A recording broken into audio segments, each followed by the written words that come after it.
Welcome, world, to Life, Love, and Wellness Global, a worldwide wellness movement. I am Reverend Sandy Rodgers, and as the creator of this historic event, it is my pleasure to welcome you. We come together to bring you this historic event. We have practitioners, holistic practitioners. We have medical doctors, we have spiritual individuals. This event is so lovingly dedicated to my mother, Mrs. Barbara Dean Brown. And my mother taught me like 40 plus years ago about the importance and the meaning behind herbs. And she would always say, we don't know what they putting in those pills, so you better not, get hooked on prescription drugs. And so we listened to Mom, but not all of us paid attention. My sister, bless her heart, was diagnosed recently thereafter with asthma, and she was prescribed prednisone, which is a very powerful steroid. And my sister actually got hooked on steroids, like someone out on the street kind of hooked, like on heroin or crack or something like that. And so my mom and my sister are both on the other side, living in the other dimension, but they're upholding me, and this is dedicated to their memory. So we don't want to come and make you change your mind about what you're doing. We just want to provide information to you, something different, so that you have options to choose from, so that you're not stuck. Because the environment that we now live in, the fast foods, the toxins in the air that we breathe and in the water that we drink, and the processed foods, and all of that is causing havoc on this precious body temple. So God created our bodies to heal themselves, but they can only heal themselves when they're fed and they're nourished and they're stress-free. And so the 60 or so or more experts that we have are bringing you this worldwide wellness movement in an attempt to share their testimonies and their information with you. So we have from age 14 on up. I don't even know what the oldest age is. I think 88 or something. So you see, that's a wide range of knowledge that we're bringing you. And so we hope that you come and that you get all the knowledge that you need to affect a positive change on your life, and share this with others. It's free, it's online, and so we're just so thankful that you decided to be a part of our listening community, the viewing community, and we certainly appreciate you for giving us your time of day and your energy and your efforts to being with us and to being a part of this historic event. We have pulled together people of color for you, by you, right? So we want to make sure that you understand that we too, melanated people with color, can enjoy, practice, and participate in some of these modalities that others have been doing for centuries, and that is pretty new to our community. So we talk about Qigong, we talk about meditation, yoga, spiritual work from a different perspective than religion. So we talk about the spirituality aspect.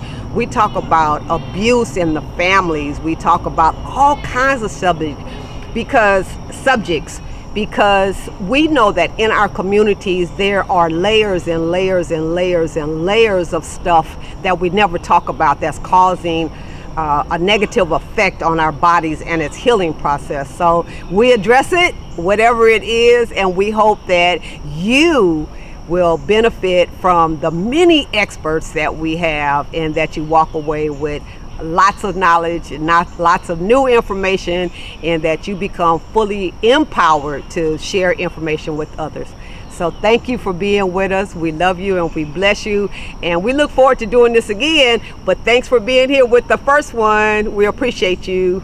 Life, love, and wellness. Life, love, and wellness.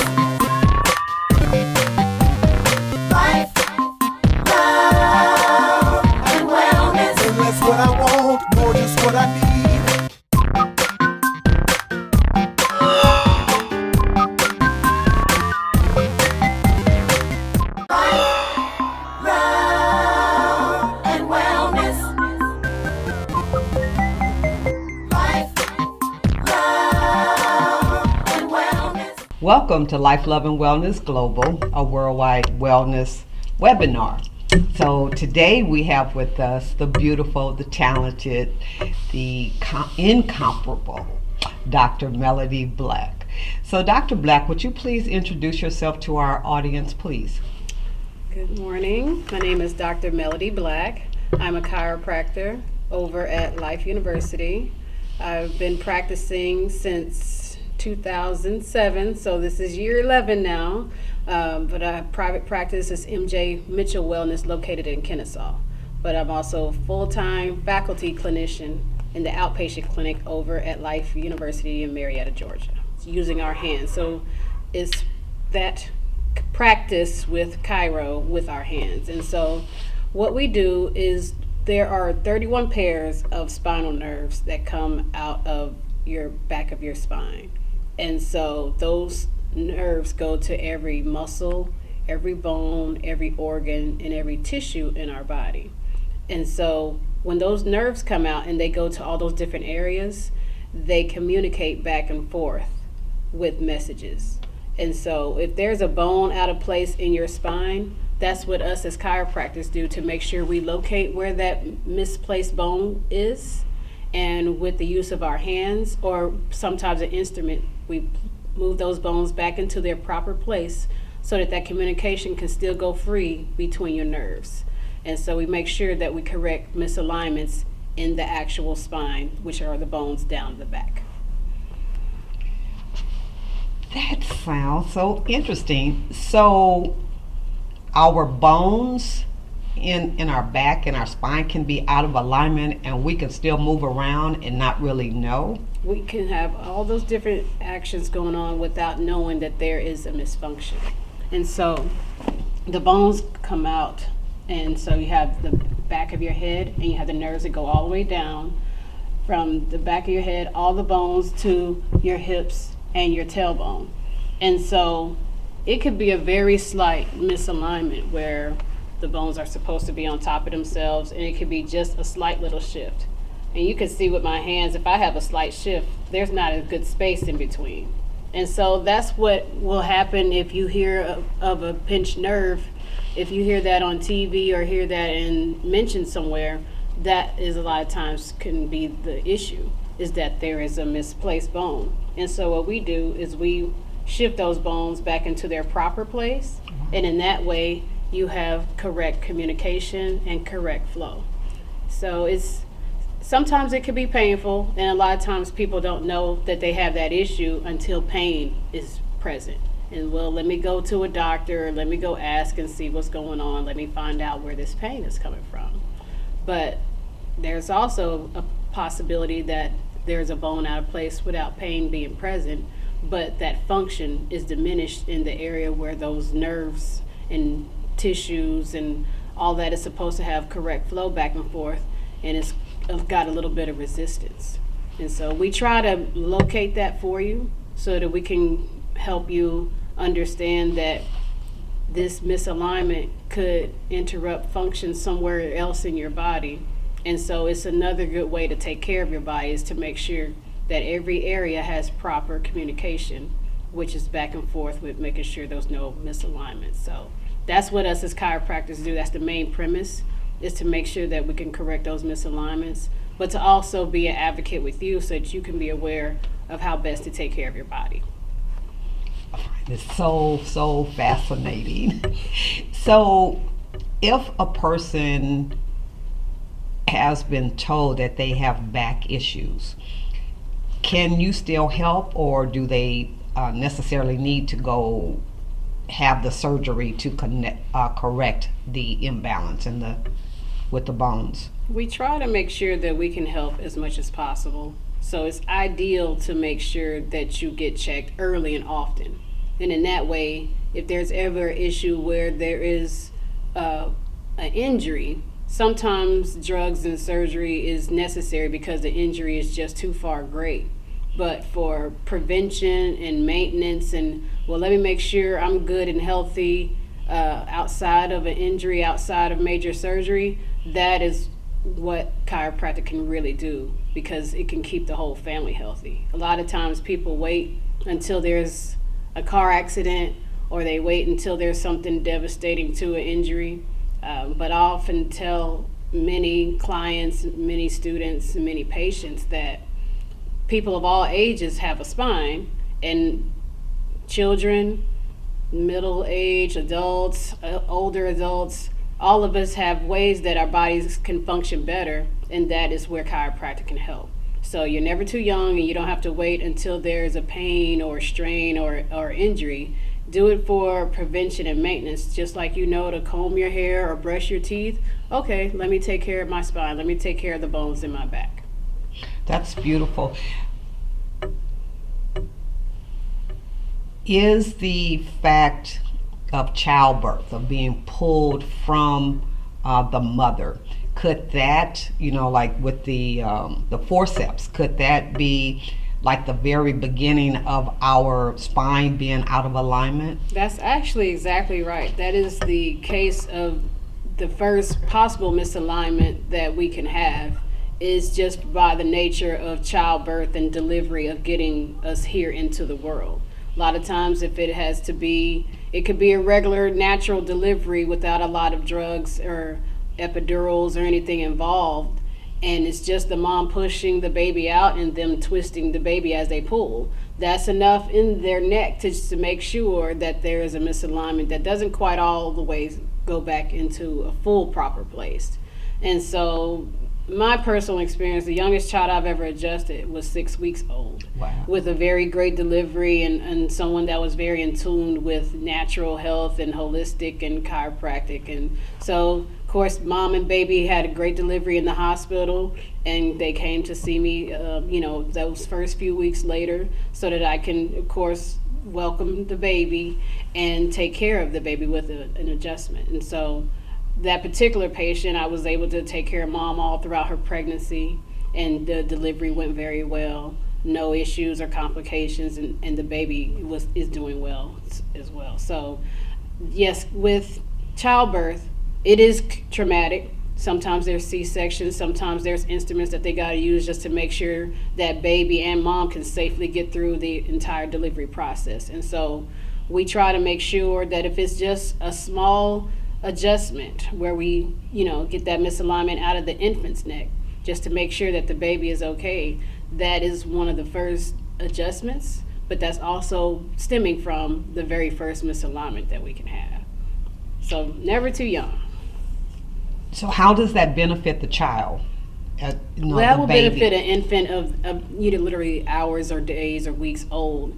It will benefit them immediately with making sure that those early stages of development, that there's no hindrance or any backup in function, because there are nerves that come out right at the base of our skull, right there close to our brain stem and our brain activity. And so for an infant, you definitely want to make sure, if they're literally that young, that they have no problems with any flow, because that's the part of their continued development and growth. Now later on, if it's a child that's more closer to toddler age, that's often a time where there's a lot of ear infections, or they're teething and they're starting to cut teeth for the first time as their teeth grow in. And so a lot of those issues can come from making sure that we don't have anything that's blocked. And so if they're teething and they have they're drooling and a lot of that, and they're kind of making sure that as those teeth come in, they don't have any issues with pain will come. But if you want good circulation, it's good to make sure that child continues to get adjusted in even those misalignments, because it can help everything circulate better and hopefully hold back the process of ear infections coming so often. It's not a cure-all, but it's definitely something that can help, because maybe it can make sure that they're less frequent or less severe when they do come. A lot of times, same experience with a different patient, had a child that had colic, so lots of gas, and their stomach was very tight, tight and gas bubbles, and that baby can't talk to let us know that they are in pain. They're just crying and crying, and the mom was almost at her wit's end. And it turned out that there was a misalignment lower in the child's back, but that helped to release a lot of circulation issues they was able to release the gas, thankfully, but they was also more comfortable and able to sleep. So with different examples like those, when it comes to infants, toddlers, and later on when our kids get more active with sports, chiropractic care can help out a lot, because it's a lot of prevention that we try to make sure that we target with the parents. And that way, hey, you know, they're strong, they're stable, mostly injury free. When it comes to the infants and pre-K and starting school and just being exposed to a lot more germs, it really helps with immune system, because those nerves in the immune system is keeping the child a little bit more stronger, so they can build up resistance a little bit better to those common issues. And same thing, it can still come, but maybe it diminishes how long those different colds and things last. And so I really can't reiterate enough that it's really good for prevention aspects, because you save time and money by making sure that you have a good health routine, and chiropractic can definitely be a part of that for children, for adults, for really us of all ages. Those are excellent points, especially with children. I had never considered how important it is, especially with the boys and the girls playing sports. I know as a teenager I played baseball and slid into second base and twisted my knee and had to have surgery. And so as far as the back and the alignment, it was never considered and never talked about. So thank you for those points, especially for our children.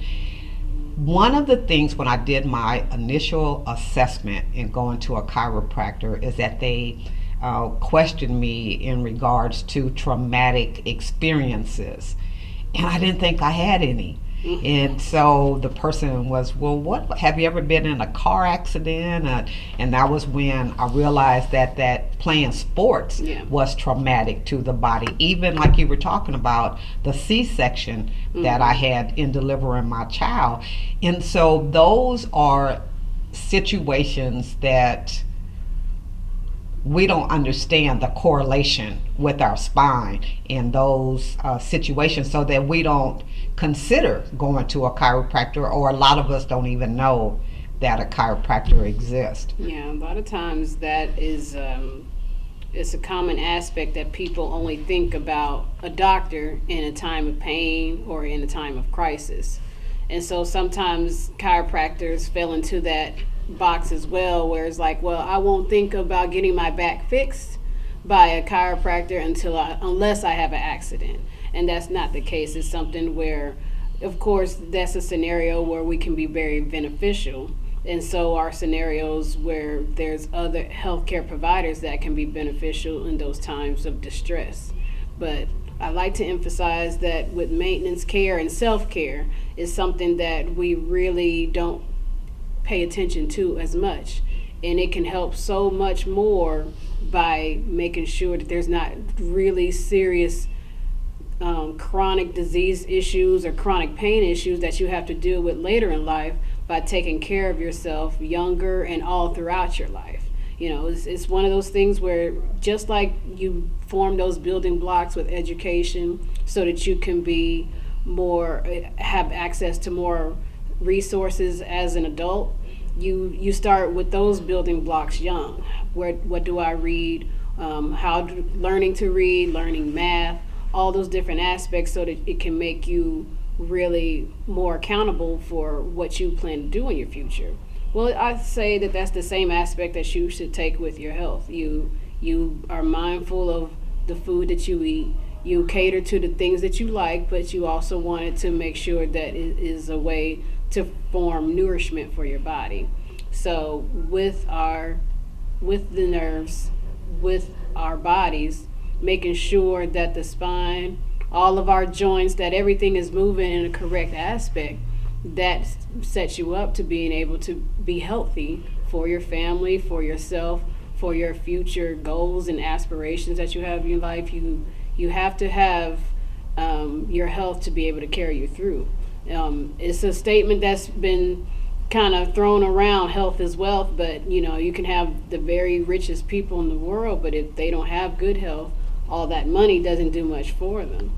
And it's the same even if you're not rich. You got to be able to have a a body that carries you through that hopefully functions well. And so when we ask about background, and when most doctors are trying to see, well, tell us your story. Do you have past trauma? Do you have past issues? Like I mentioned before, all of those are building blocks to could explain why your body reacts the way that it does, why you may compensate, and why you may or try to reserve in different areas. It all kind of helps us piece together a puzzle that is you, and that helps us have a better understanding. Well, how do I better take care of you now that I understand what you have been through? And so a lot of times we ask about traumatic when it's physical trauma, and now it's more things in the media and in news and in books where it's just like, okay, make sure you take care of mental and emotional trauma, because there's all these different things affect how your body can function. And so if you want your body to function the best way, well, let me make sure that we kind of put a Band-Aid on every wound that you have within reason. We try to get to those wounded and traumatic areas so that you truly can heal. And so I think it's a good aspect that people understand that if they've been through some sort of accident or injury, it could come up with issues later. And so when you try to deal with it at that time, make sure that you work with people who are good healthcare providers to help you really get the full extent of the best healing that you deserve, so you can feel better and live your best life. Some of the time, we don't know what feel good really feels like. That's because true. we've been in pain all of our life, and so it's like, I'm okay, I'm really okay. And so that was my experience. Okay. I didn't know that my body was out of alignment or that I could live a better lifestyle. And so why do you think that chiropractic care is not spoken about a lot in our communities, or that our general practitioners are not telling us or referring us to chiropractors, so that we do experience a more balanced, total, healthy lifestyle? I think that the word is getting out a little bit better, but you're right, it's not as advertised as much. And so anything like this, we really try to be impactful with doing a little bit more community outreach. And in that way, it's like, well, who are you and what do you do? Now we can kind of come into more of an aspect of starting as a grassroots on the ground with community events and different festivals and different outreach programs that the school is invited to. I also encourage future doctors, as they come out, get out into your community, set up a booth, and let them know about the services you provide. And I think as we kind of get more exposure in those ways where we just tell people more about what chiropractic offers outside of a pain management aspect, that people will start to really give it more of a try, and that they will really get on board. I just think the best thing about where things are going is, in the past there's been a little bit of pushback about alternative or holistic or natural medicine. I think now as people read more, as people get more exposure to it, as they research more and read about it on the internet and hear about it from different friends and books in different places, that they really start to get a better understanding of what that can provide as a good choice.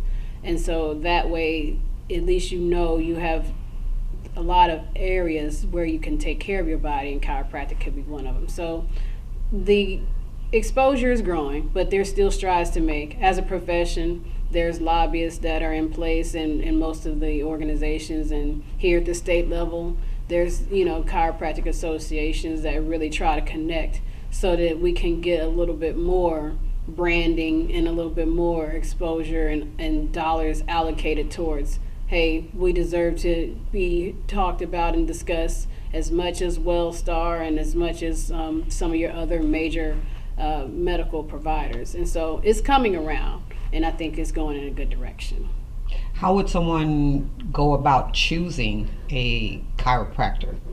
There's different aspects. So most people really try to make a point to look up things on the internet so that they can see what's in their area.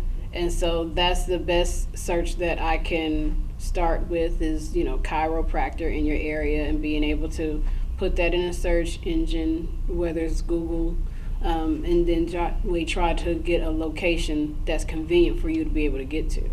And then when you are able to get to the nearest provider, just, ask questions. You are your own health advocate, and there may be things that you want them to help you target with specifically. There may be information that we can provide that you don't even think of, and that way it can become a lifestyle and a healthcare partnership. Are you trying to lose weight? Are you trying to gain weight? Are you in pain? Are you trying to get more energy? We kind of come along and assist you with how you can meet those goals. And then once you've met them, set new goals and make sure that we can get you in a lifestyle that you can manage and keep up.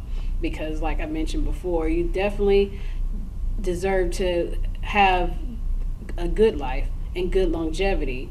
And if it's something where sometimes as moms, many we're on autopilot and I'm fine, and you just keep going. And husbands and dads, same thing. It's like, I gotta work, I gotta go, I gotta provide, and everybody's kind of on autopilot to tune things out. We help you kind of come up with more self-care and tune into yourself. It's not selfish at all, because that way you can be in a place of longevity for your family and for all the things that you enjoy. And so that's a start where it's like, look up ones that are close to your area. And when you are able to go, ask questions. Many try to make a point to offer affordable prices. And so hopefully that wouldn't be an issue that can be a thing to hold you back. Many take insurance, and many work with, assistance and discount programs. And they don't turn away Medicare. And so there's packages and aspects and affordable for everybody involved. And so that's a start where you can just see who is close to you, and then try to have some questions written down when you go in, and then that way that can kind of help them really fine tune what they can to provide for your particular care. Great answer. My exposure to chiropractic care came about. I actually had gone into an herb shop looking for some relief from psoriasis and eczema. My feet and my hands were extremely swollen, and in the attempt to get the inflammation down and to control that, the co-owner, a doctor, was in the shop the day that I went in, and he is a chiropractor. Okay. And he introduced me and was like, well, let me check. And I'm like, well, what would that have to do with my swollen limbs? Yeah. And so I made no connection initially, but I see so much of the benefit in my overall health and sleeping better, feeling better overall. And so that's why I made that statement earlier, that sometimes we don't know that we're in not the best health because we've never experienced the best health. So I feel so blessed to have learned of the practice, and I think it's absolutely wonderful what you guys do to benefit our health.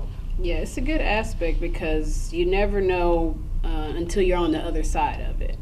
And so, like I mentioned earlier, every organ, every tissue, every muscle, all the way down to your cells, have to work back and forth with getting information from the nerves. And so things that you don't even think would be connected all of a sudden start to get better. Wow, my limbs aren't as swollen. Eczema and skin issues are starting to clear up because all of those different aspects aren't inflamed as much. It's all functioning better. That flow is better because of the communication between the nerves, the tissues, and the brain. And as chiropractors, we just make sure that there's free flow in between, right at your spine, so that your body can function at its most peak level, at its best performance. And so I'm glad that, he was, in tuned enough to really offer his services. And word of mouth is the best referral. It's just like reading any review on the internet. You may wonder about a business or wonder about a restaurant. It's like, well, I won't go unless somebody tells me about it. Oh, go over here. Hey, this they have great food there. Or hey, go to my friend, she does great nails. Or my friend that does great hair. It's like, yeah, you look great. I know to go because I see the proof in your work and I trust your word. That's the best thing that you can offer with getting more exposure to chiropractic as we come out and do a little bit more outreach as well. Right. So what other areas or what other modalities do you practice either professionally or personally in the realm of wellness? Well, in the realm of wellness, I also make a point to follow with good aspects of nutrition. Personally, one of my hobbies is working out and going to the gym. And so through that, I was able to get into bodybuilding. And so at first, I had good friends who work at different gyms, just kind of say, hey, you like to stay in shape anyway. Have you ever seen or are you interested in participating in a bodybuilding competition? And so when that was offered to me locally, I kind of thought nothing of it. And I'm like, well, let me give it a try. It couldn't hurt. And it turned out to be something that really blossomed into bodybuilding for about 5 years now. With Muscle Mania is the main organization that promote quite a few shows. There's several out there, but that's the organization that my friends and I are part of and participate in. There's different categories, and so the category that I competed in is figure. And so with different categories, it comes different guidelines. And so at first, when I got into this and I thought about the old pictures of the Arnold Schwarzenegger and the bodybuilders, it's like, I don't want to be a woman that buffs up like that to almost look like a man. But then that's when I understood what the different categories are. And so you got bikini girls, who's like your Sports Illustrated models, they're curvy. Figures for those who are in between. You got curves, but you also got quite a bit of muscle tone. And physique is the category for those who are like super shredded, which is probably what we've all can recall from seeing old magazines and current websites and current web postings. And so it blossomed into something that was really interesting, but it also aligns right with wellness as far as my actual profession. And so I kind of got to walk and talk the talk a little bit more, because I've always had a healthy lifestyle, but then it was kind of peaked a notch when it came into bodybuilding competitions. And so that's what I do when I'm not helping others, but it turns out to be something that kind of blossoms and grows, not only myself as a quote brand or so, but just to really be exposed to being able to network with people in the health and fitness industry, because that's a whole industry and entity that people can recognize from seeing how in shape men and women are. But just to see what that all entails with nutrition, with wellness care, like we was discussing earlier, it took things up to a whole nother level. So what's in store for Dr. Black? Do you have ideas to go into different modalities, or what do you see on the horizon for yourself? The horizon is pretty wide. It's pretty bright. My background is in sports medicine as far as working with basketball and football teams. And so with modalities of that aspect is, learning how to also use different instruments, because all chiropractors are also certified in physical therapy. And so I'm certified in being able to perform with modalities such as ultrasound and lasers and different instruments. And so if that's an aspect where we're looking to explore, okay, do I work at a team level again with a rigorous schedule? That is in discussions. Still will be teaching over in Life University and working in the outpatient clinic. And but also with the bodybuilding and the competing that I mentioned before, definitely looking into competing again probably next year. And then also been toying with the idea of yoga certification. And so that might be something on the horizon next year as well. All things flowing to just take better care of my body and being able to make sure that I share that wealth with the world. And what message would you like to leave the worldwide audience? Definitely want to leave the message of health and wellness are one of the best legacies that you can keep and spread out to your family and friends. There's a lot of things where we try to make sure that we try to build and get so much with money and other aspects of building wealth. But I think the best wealth that you can build is the health and understanding of good care and good health care for your mind, body, and spirit. Well, thank you, Dr. Melody Black. It has been my pleasure. Thanks for having me.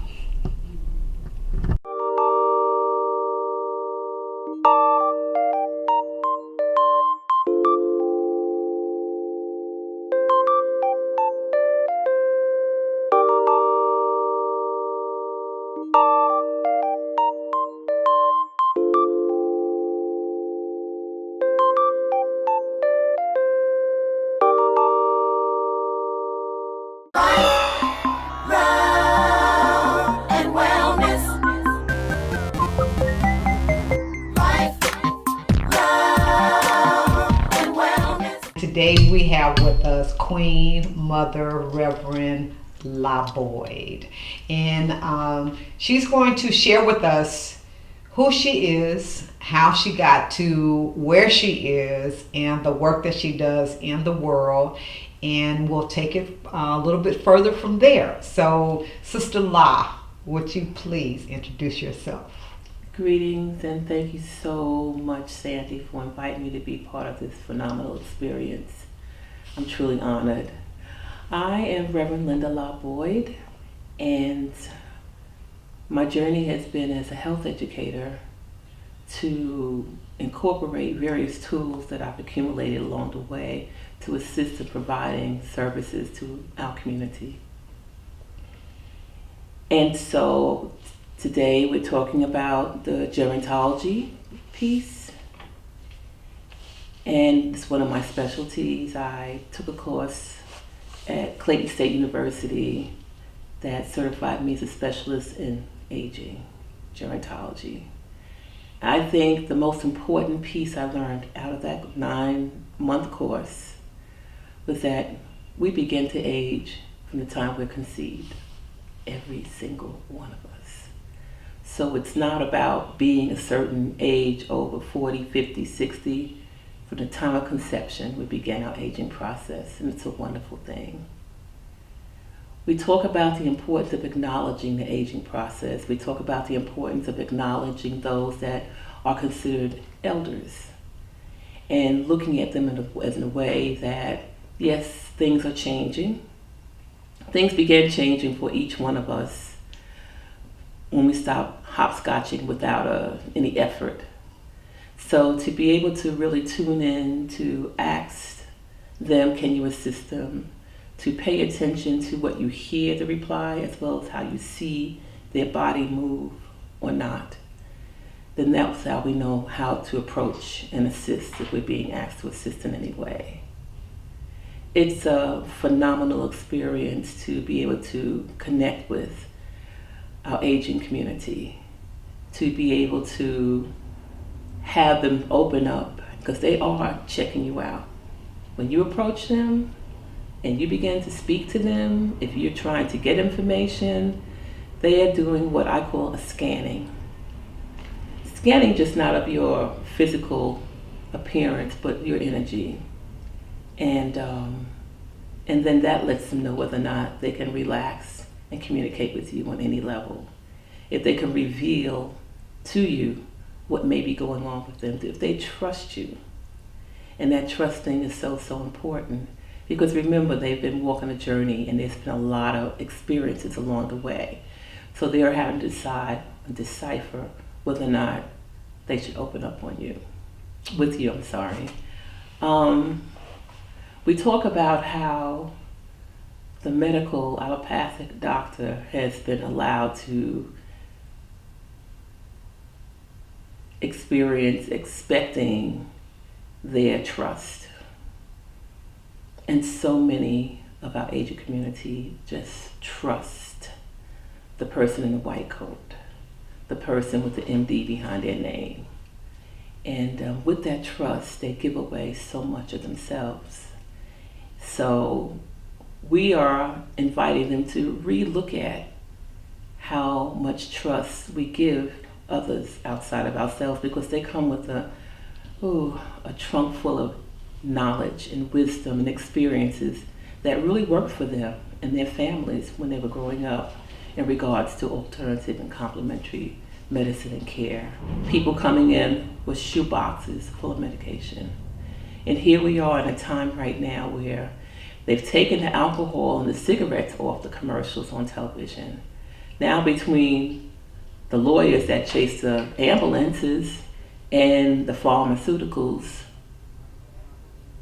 anything you think you might feel in your body, somebody's already talking about it on a commercial or infomercial.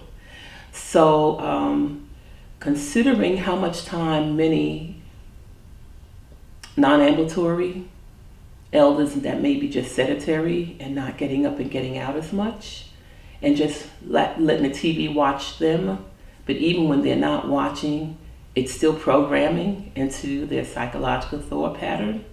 And they're being told, well, if you have a stiff knee, then there's a medication that we have for you, and check with your doctor, and your doctor will prescribe it for you, and we could even give you a discount. Better yet, you don't even have to go out to the pharmacy. We'll mail it to you. So there's a lot of information being bombarded. And so our level and our ability to be able to communicate with that aging population, with those that are so fed into everything the physician says, and not allowing the body to heal itself, as a conversation we've been having quite a bit during this webinar, then to allow them to find that trust in you and for them to hear you, offer them that alternative conversation is very important. It's truly interesting how you made the connection that the alcohol and the tobacco has been taken off but replaced with prescription medications. That I had never made that correlation between the two, but it's all destructive to the human body. Absolutely. So that's awesome. That's awesome. Absolutely. And so they're really being bombarded with information. So take it up to an upside. Let's look at our senior centers. We live here in the Metro Atlanta area, Fulton County, and the blessing is that we have some phenomenal senior centers all over the county and in different counties as well. These facilities are offering so many different types of activities. They're having specialists come in and speak on all levels: the physical exercise, the line dancing, the yoga, and for those that need a chair yoga, it's available. The pools are available, open first thing in the morning. They don't have chlorine, just a little chlorine, but mostly saline. And the difference in there being a saline pool as opposed to a chlorinated pool is the joints in the body. And then the pool being warm, 80 plus degrees, the body temperature, so that those that are having mobility issues, you just walk down the stairs, hold the side of the pool, and you just walk. You just walk. Why? Because the water is massaging your body every time you move. And your body loves it, and it makes you happy. and there's no gravity pulling down. So you're able to be mobile effortlessly. And so then there's the water aerobic classes and so on and so forth. There's the weight rooms. There's the rooms where you can learn the classes for crocheting, calligraphy, art, just so many different activities that not only can physically get you moving, but they're stimulating. And we know the importance of remaining as stimulated for the brain to keep it healthy as well. So we are living in a time also with all these other adverse things going on that there's positive facilities and activities available if we choose to participate in them. And we strongly encourage the seniors to participate in these activities. The churches have the silver sneaker programs, free, no cost, 3 times a week. You just go to a class, you get to the church or the center, and you get an hour and a half of activity. So those things are so important because we have to keep the body moving in order to keep it healthy. That's beautiful, because a lot of times what we have a tendency to do is to think that a person reach a certain age and they're old. And so just let them be, don't worry about it. Like you say, let them watch TV and let the TV watch them, whichever way it turns out to be. But you're actually honoring the aging population with the work that you're doing. I know that you took a group of seniors, I believe they were like in their 70s, 60s and 70s and 80s maybe, and you taught them what we've been talking about, the energy work of Reiki, and how to do Reiki on themselves to affect a healing process. Will you share that with us, how that turned out? Yes, Sandy, thank you. I love research. And so while I was taking my 9-month course over at Clayton State, we all had a project to do, and immediately Spirit said, you're supposed to do your paper on the energy work. So being an advanced Reiki master teacher, and I facilitate classes, so I can teach people how to bring their vibrations up so they can utilize it for themselves. So I decided to do a research project. And I called a dozen sisters aged 65 to 80 and asked them if they would participate in a program for me. And I used the word program and I didn't use the word research. And so 6 randomly were chosen to learn Reiki, and the other 6 would use their normal procedure for the exercise and physical activity during a 30-day period.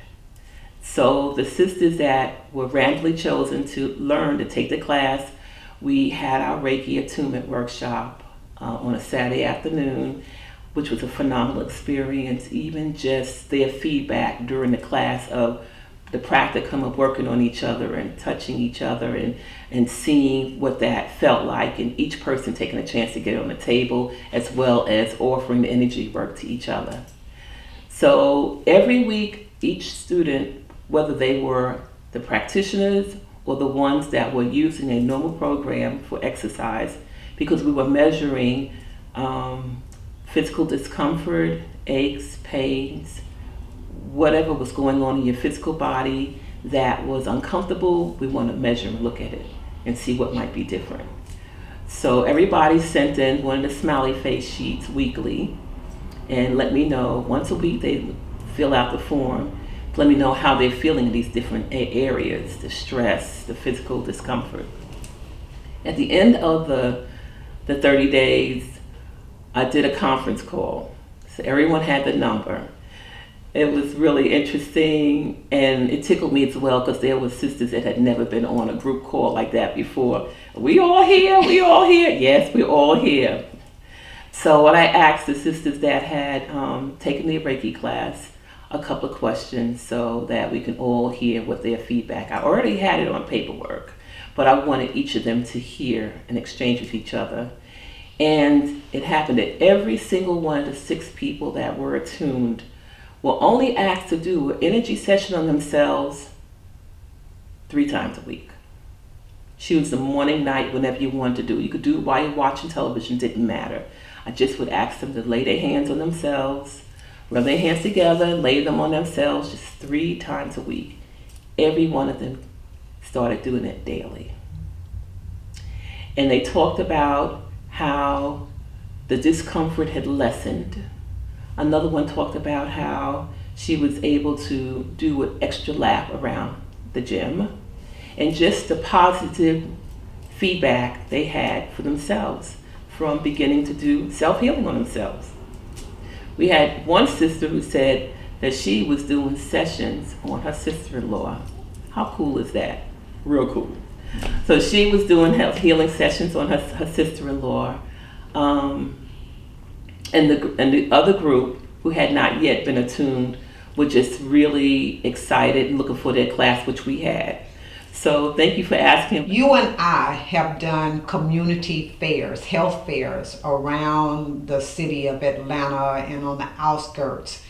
And it appears that we, regardless to what the audience is, if it's youth, if it's adults, if it's men, if it's women, that people of color are not familiar with the terminology energy work. Can you break that down and explain what it does or doesn't do for the overall healing and wellness of your body?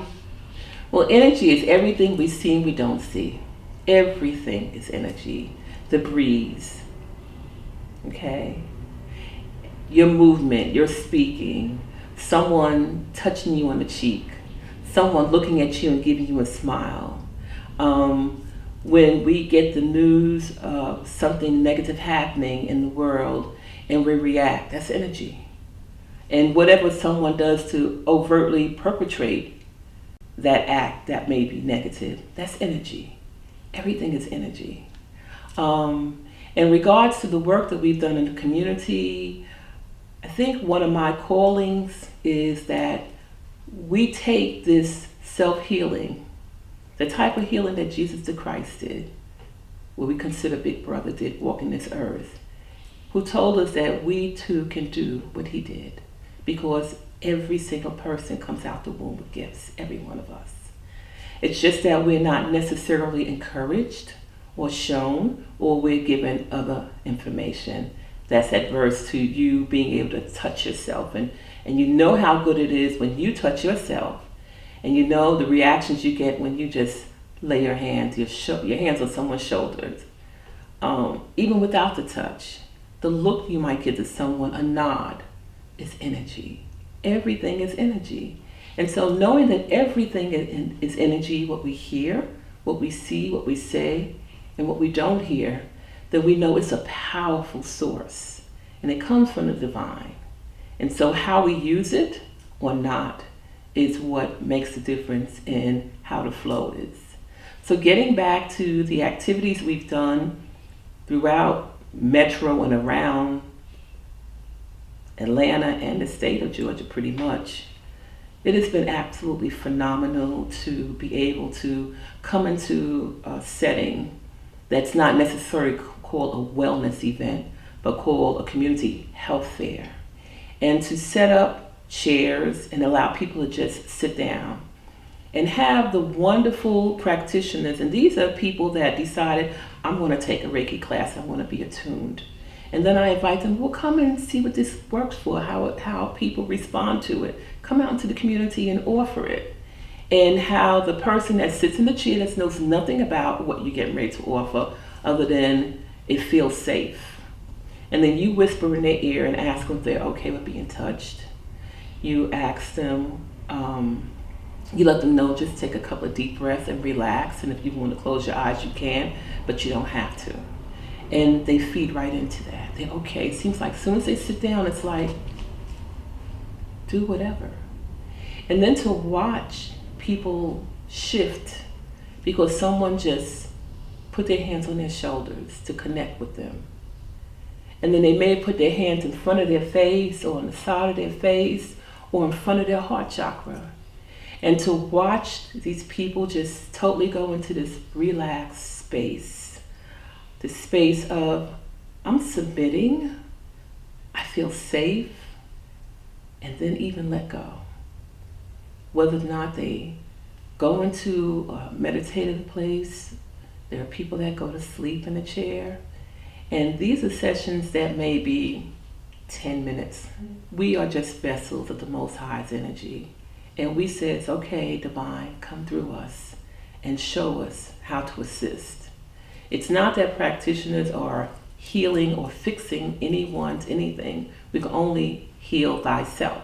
So it has been a phenomenal experience for us to go out into the community, whether it's a religious setting, whether it's a professional setting, whichever setting, and then offer this to the community and get this tremendous, tremendous feedback. It's exhilarating and it's inspiring on every level. We talked about the electromagnetic rays. Let's revisit that a little bit. Okay, please. Because the electromagnetic rays, right now the conversation is we're going from 4Gs and they want to up them to 5. Okay, the Gs are the rays they put in the phones and all those that are emitting from these instruments to us. So you want to take 4Gs, you want to come from 4Gs coming into my crown and my head, and you want to take it up to 5, going into my crown, to my brain, and which is emitting through my entire body. So we talked about what can we do to lessen this kind of energy that's just bombarding our bodies. And we were really recently at a lecture at Holistic Stress Control Institute where the lecturer was kind enough to talk a bit about all this energy that's being emitted to us right now, all these electromagnetic rays. And an excellent question came up in the audience. What do we do about this? You know, I think the person mentioned that their telephone sometime turns off or acts in a certain kind of way. So what was suggested was to use some tools that may be available to us.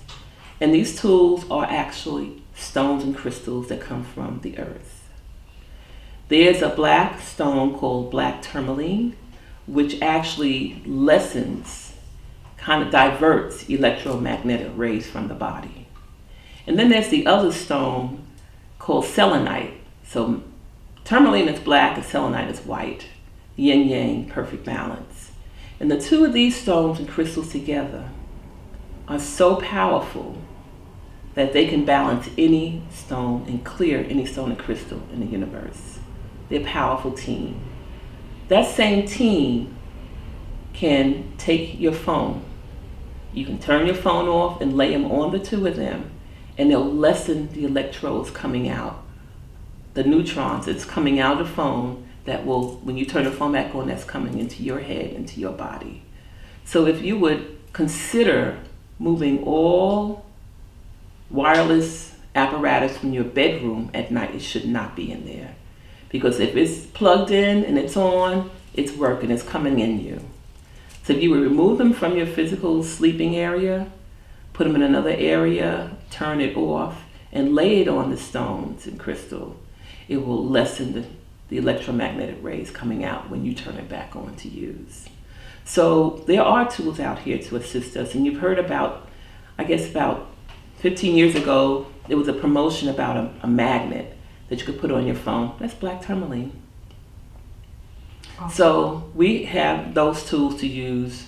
And then for those of us that use crystals in our work, once again, you can use that tourmaline, that selenite, to clear that crystal if you just use it, so you can just use it again because it's been cleared from helping you or taking on whatever it was clearing from your physical place. I would like us to remember that we've been gifted a phenomenal, phenomenal machine temple. It's so full of magic, and it's your magic. And that if we would just allow it to do what it does, it heals itself. And that means the rest, the water, the proper nourishment and movement, it can just heal itself beautifully. And that each and every one of us has that opportunity to heal ourselves with the combination of the Most High's guidance. That we are already perfect. Without anything or anyone else, we are perfect. You are perfect. Thank you.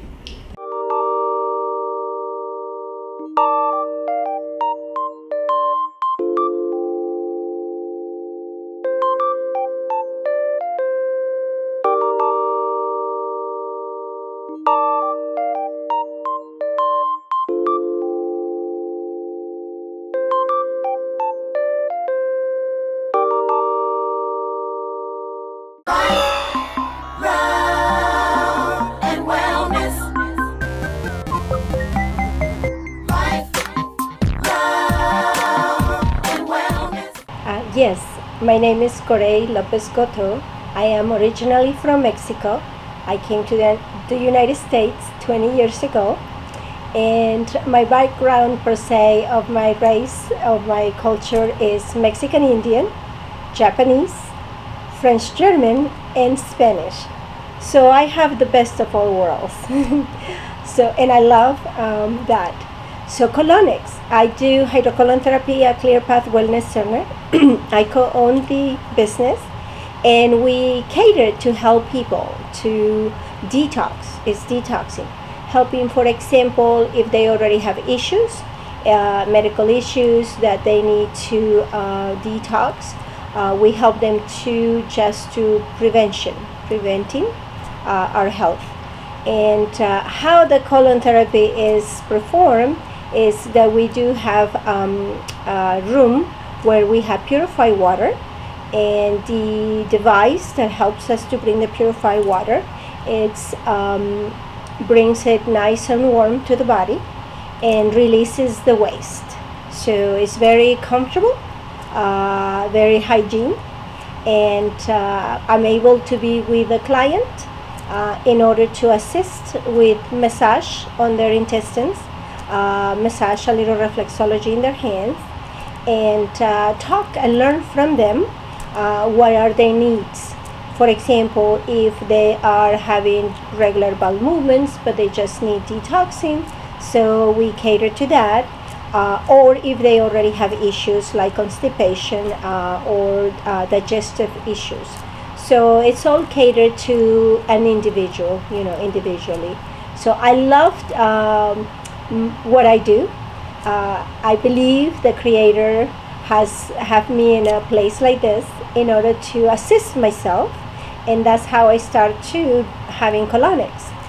My health declined when I was 35 years old, a little bit because of the American diet, and so colonics and healthy eating, exercising has assisted me to be able to be better now and have a great life, I should say.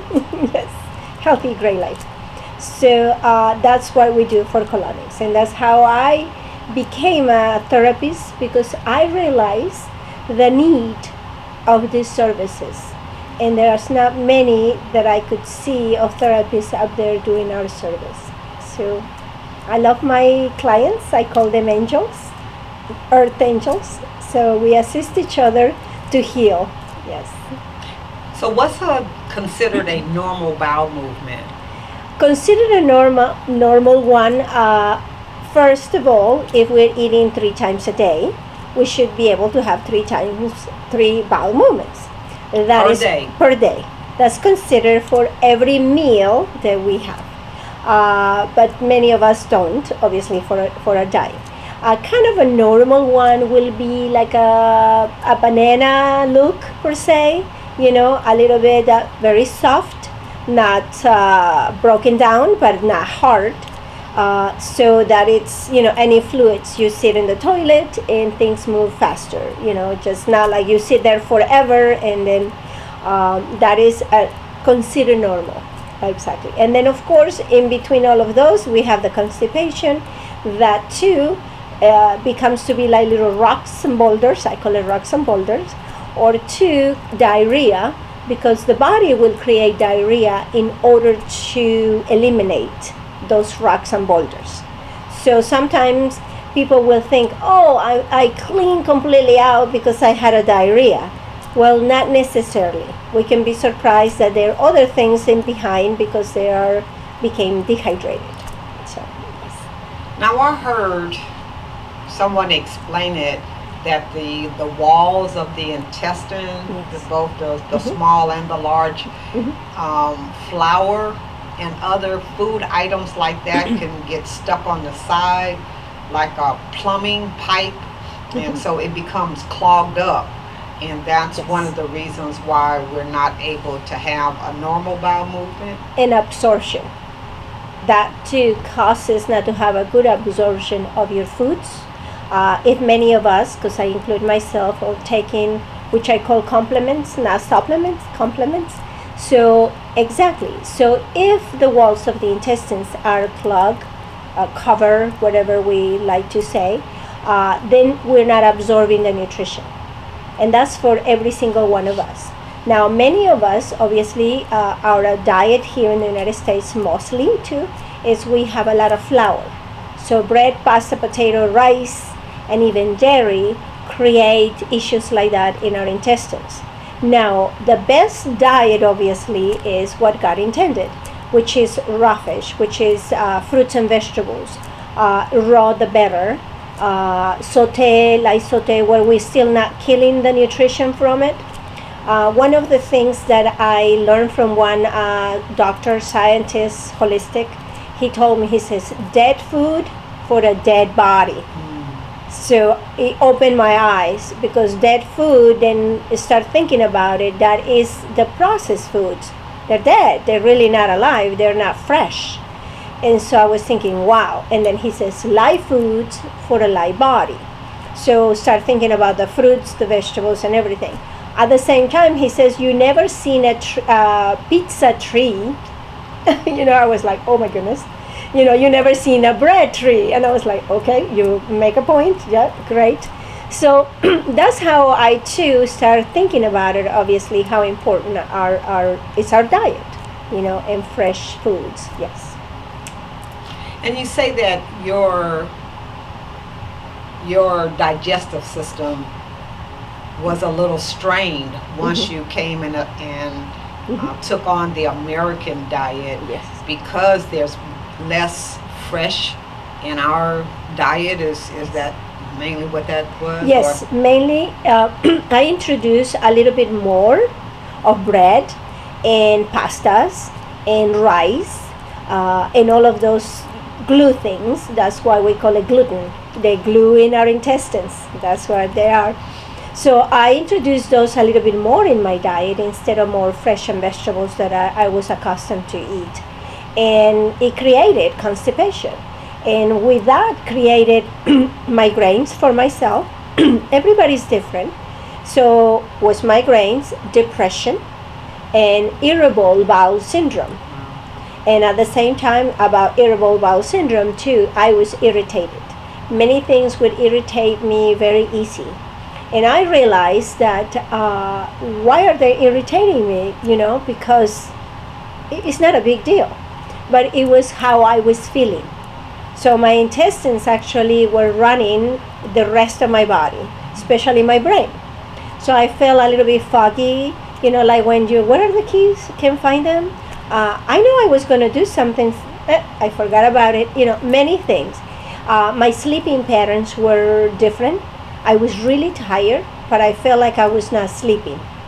So it seems like I slept, but I still tired. So many things. Then my belly felt bloated, gassy, and I felt toxic. So that's what really that diet did for me. Many of us tolerated a little more.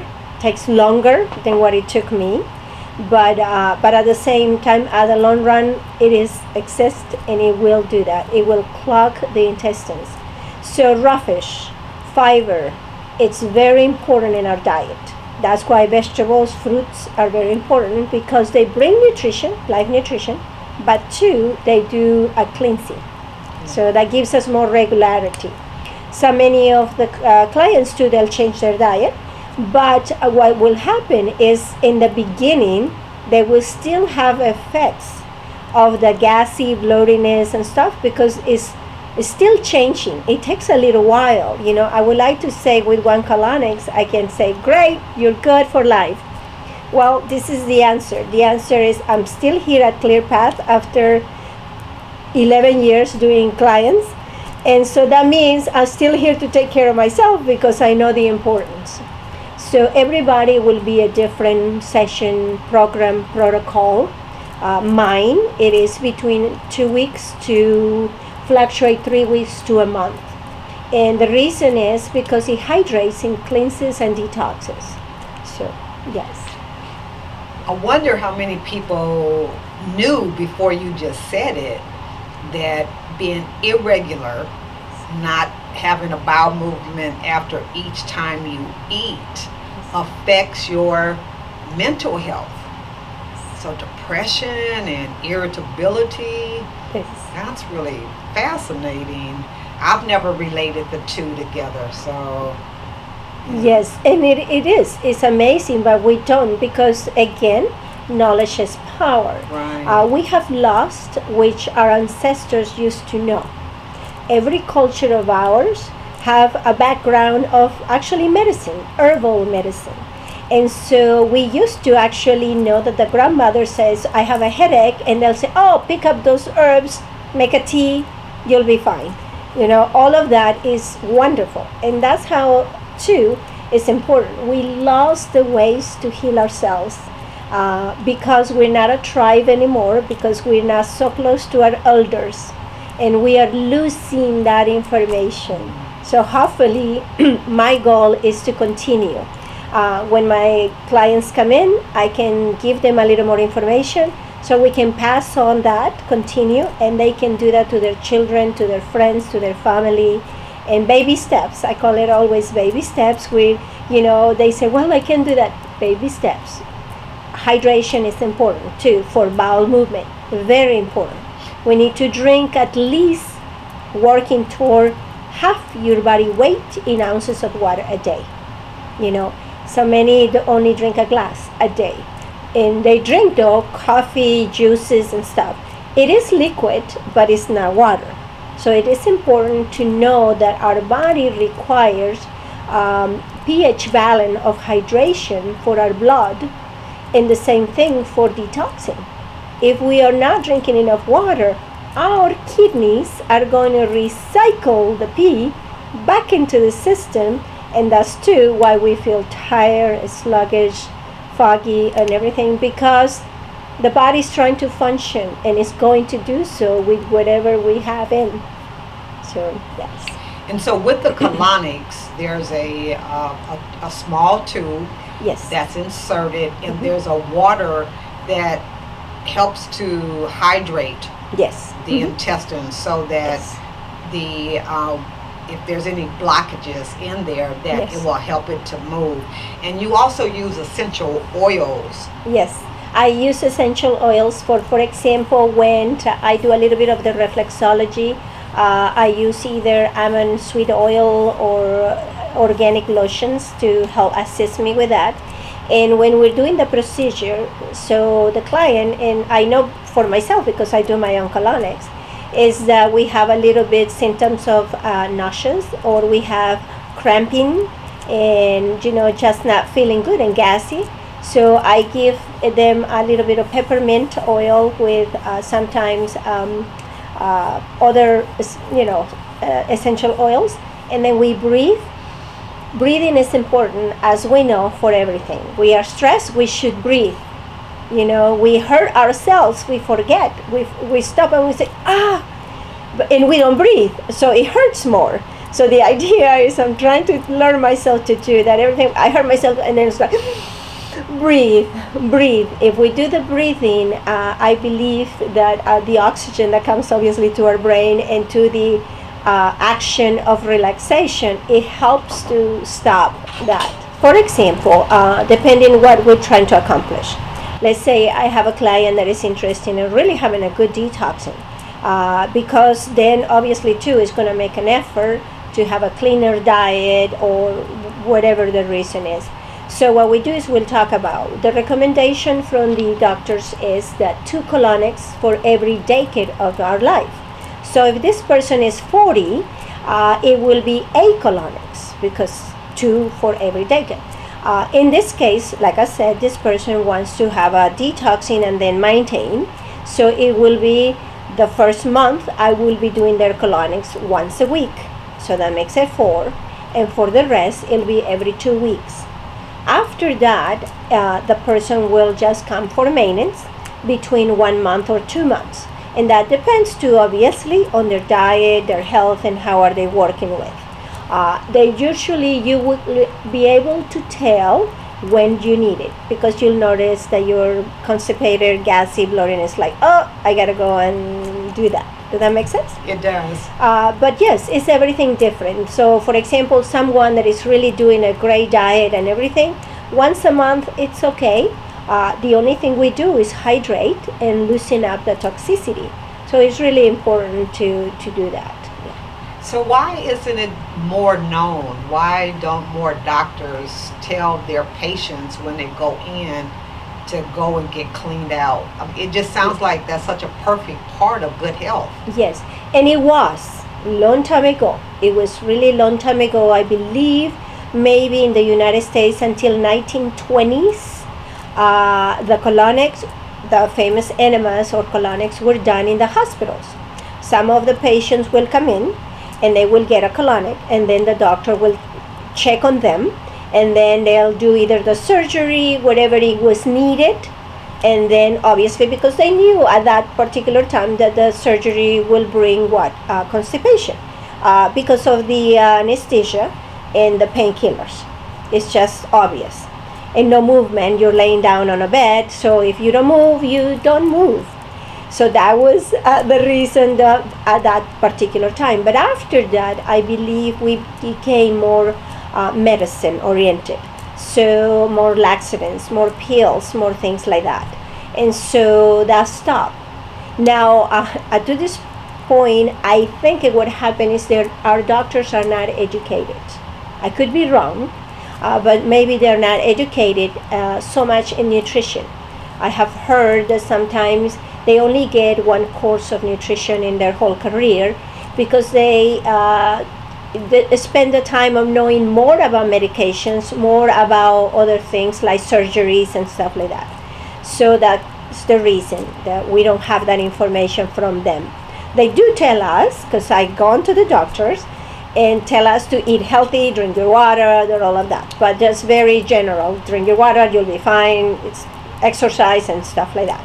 So for me, actually, I have not been regular to going to doctors in 14 years.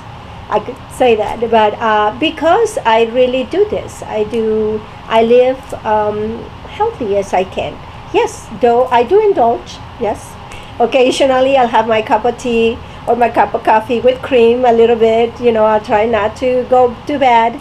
Or I can use the coconut creamer, almond milk, things like that. So yes, and sometimes yes, I'll eat a little piece of cake, things like that. But it's in moderation. I know better that I can actually, it's important for me. I am a cyclist, crazy cyclist, and I love to do 100-mile bike rides. To me, actually, it's like going to church. It's my time with the Creator, because my ride is road cycling is up there outside. So I get to see the trees, I get to, climb the mountains, do fun stuff. So it is very exciting to do that, because obviously I'm getting the exercise, cleansing the brain too, oxygen, more oxygen, lungs and everything, so I can let go of the stress and I can be a happier person. I realize that when I miss my cycling, I get a little kind of tired, a little depressed, maybe a little bit like, just kind of bored. But cycling is what I do, and I was honored that I had a team of 4 women in 2015, and we crossed the United States. Our team is Sorella Ram Team, and from California, Oceanside, California to Annapolis, Maryland. We did our race, and we got 2nd place, and it was in 7 days, 7 hours, 21 minutes. So that was amazing. Enemas are great and they help. Though we need to do 2 or 3 enemas the same time. For example, you do 1 bag, hold it, flush in the toilet, then you do a 2nd bag, hold it, flush. And the third one, if it's possible. Why? Because your intestine is as tall as you are, or is between 5 to 6 feet long. So with one little bag, it's not going to be able to flush everything from the intestine. That's why hydrocolon therapy helps, because we do many different flushes. So we are able to loosen a little bit more and then go a little bit further and then a little bit further. Does that make sense? Yes. Excellent. So yes, enemas could be the home remedy for the ones that can find a place like mine. And definitely the diet is very important. And then if they do that and they help themselves, it's a possibility too that some of the medications are not going to be needed. Because if you are healthy, you're not going to need, obviously, the high blood pressure medication.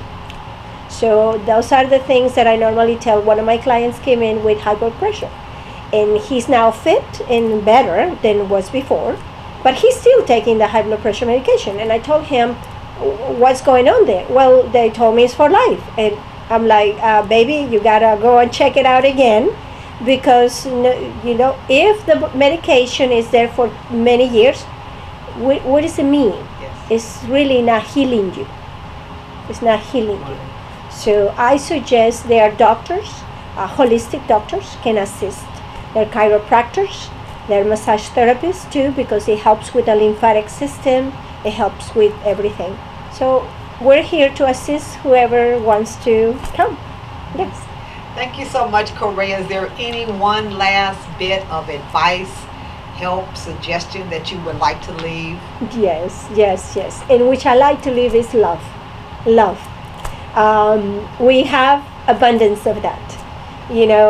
My personality is like that. All my clients, my friends, my family, I always tell them, honey, love, sweetheart, angel. And because we are earth angels to each other. And so no matter what we do not have to have per se caretaker lifestyle, but we still, so remember, we're angels to each other. So we help each other, and we hold the energy for each other. So that's my thing. I love you. I love you too. Thank you, Correa.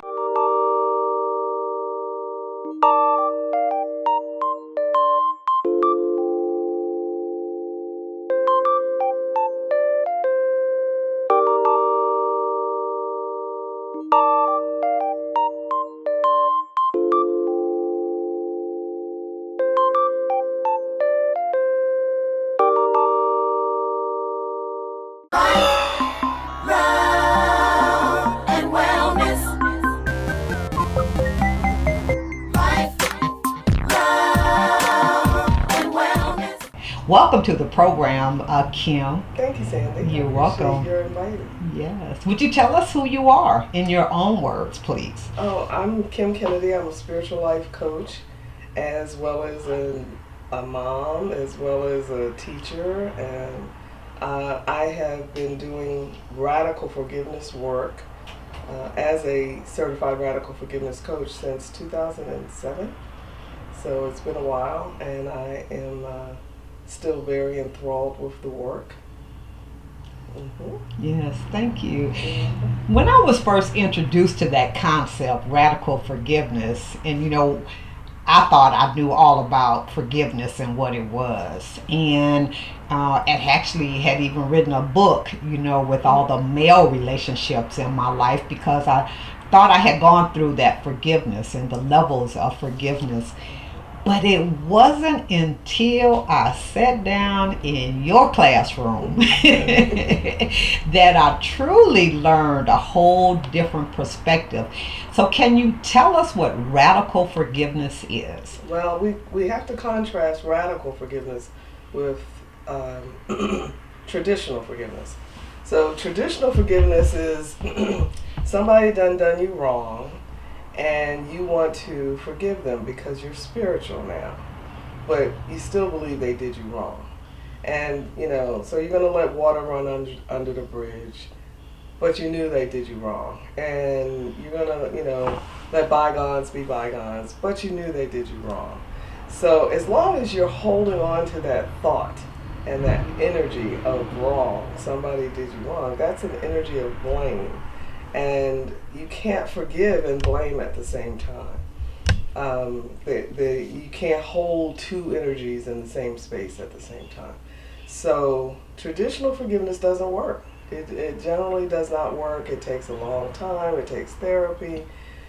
When I start to talk about radical forgiveness, the first question I ask, has anything ever happened to you in the past that you thought was bad at the time, but you look back on it and you say, well, that's probably the best thing that could ever happen. You know, that has happened to many, many, many people.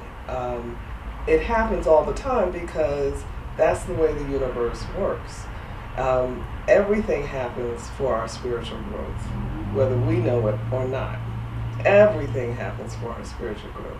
So with that concept in mind, if everything is happening for our spiritual growth, then really nothing bad is happening. And there's really nothing to forgive. Now, we're not going to jump to that space right away, right after somebody called you out your name. However, the truth is that happened for a reason. So we believe that everything happens for our spiritual growth. Nothing bad ever happens. And therefore, there's really nothing to forgive. The other thing we believe is if you spot it, you got it. That means that whatever you can't see in somebody else what is not in you, ever. So the things that you are upset with other people about are things that you're really not happy about for yourself. Now so we say it's a mirror, you know. And if I'm looking in the mirror and I see lipstick coming down my face, I don't go to the mirror to fix it. I go to my face. So it's the same thing with forgiveness issues. If somebody is being abusive to you, you don't go and, blast them, because they're just showing you what you feel on the inside you deserve.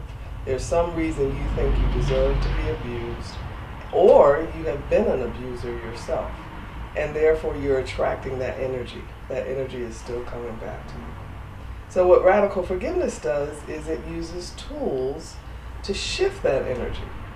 That energy that we're carrying with us that is attracting these negative experiences can be shifted and eliminated so that you don't attract those things anymore. So some of the tools are free and easy to get. Some cost a little bit, but they're easy to do and they always work. In my experience, they always work. So for example, one of the tools is a worksheet. It's a 2-page worksheet. You can go to my website, KymKennedy.com, KYMKennedy.com, and download it for free. And it's a 2-page thing. You fill it out, and at the beginning, you're going to be in your stage of upset, but I guarantee you by the end of the worksheet, you are in a place of peace. There's an energy that has passed over you that, or out of you, that you didn't even know was really there. All of the tools of radical forgiveness use 5 stages. The first stage is to tell the story.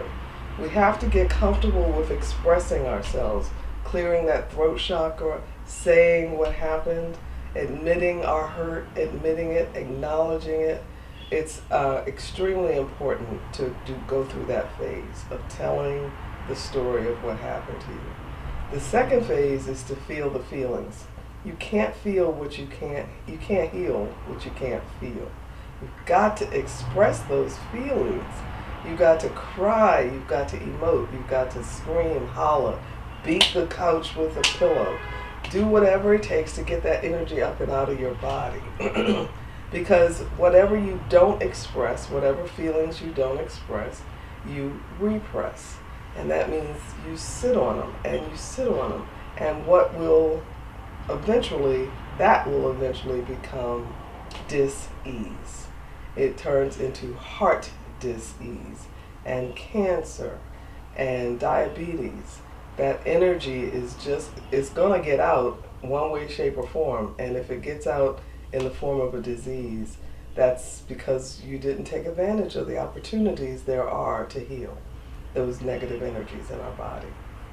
The third stage of radical forgiveness is to collapse the story. There's the facts of the story, and then there's the interpretation of the facts. The fact could be something simple. My daddy left. I interpret it as my daddy left because I'm a bad person. He didn't love me. He wanted to get away from me, which is probably has nothing to do with why daddy left. But because, especially if I'm a child, I'm going to internalize that.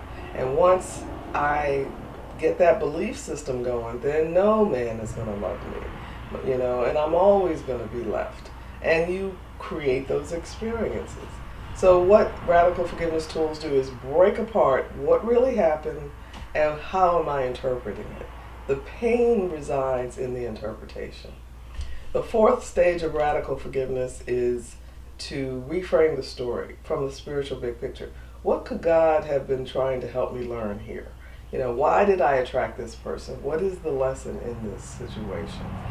A lot of times it has to do with self-love. I know nobody taught me how to love myself. I'm teaching my granddaughter though. But my mother never said, now Kim, the most important thing you can ever do for yourself is to love yourself. Nobody ever told me that. And so therefore I don't. If you don't love yourself, then you're going to attract other people who don't love you either, because that's the mirror at work. So the most important thing we have to learn is to love ourselves.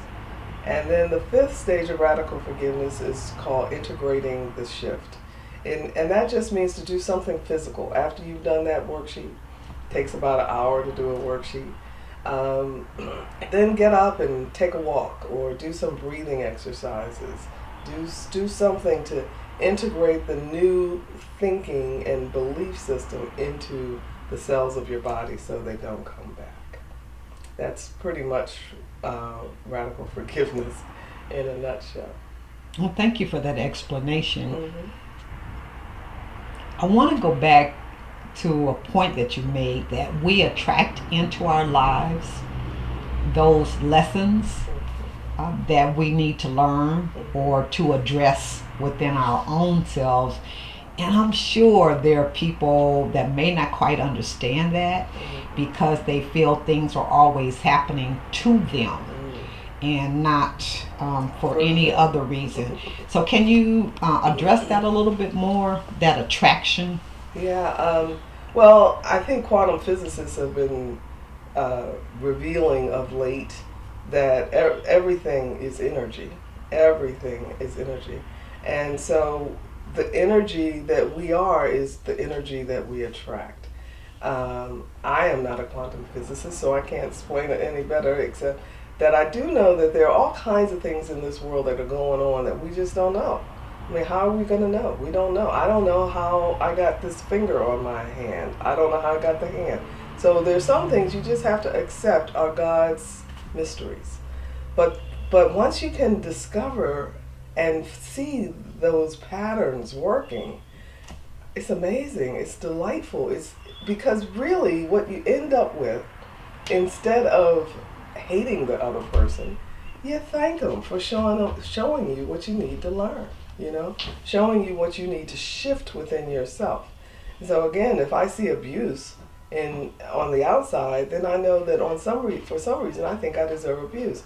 Well, what's that all about? And you don't even really have to. You don't have to discover the root cause. Although I can tell you, most of the time the root cause is in childhood. Childhood, we take on wounds.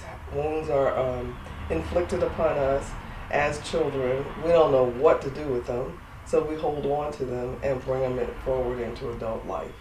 And the patterns repeat, and they repeat, and they repeat.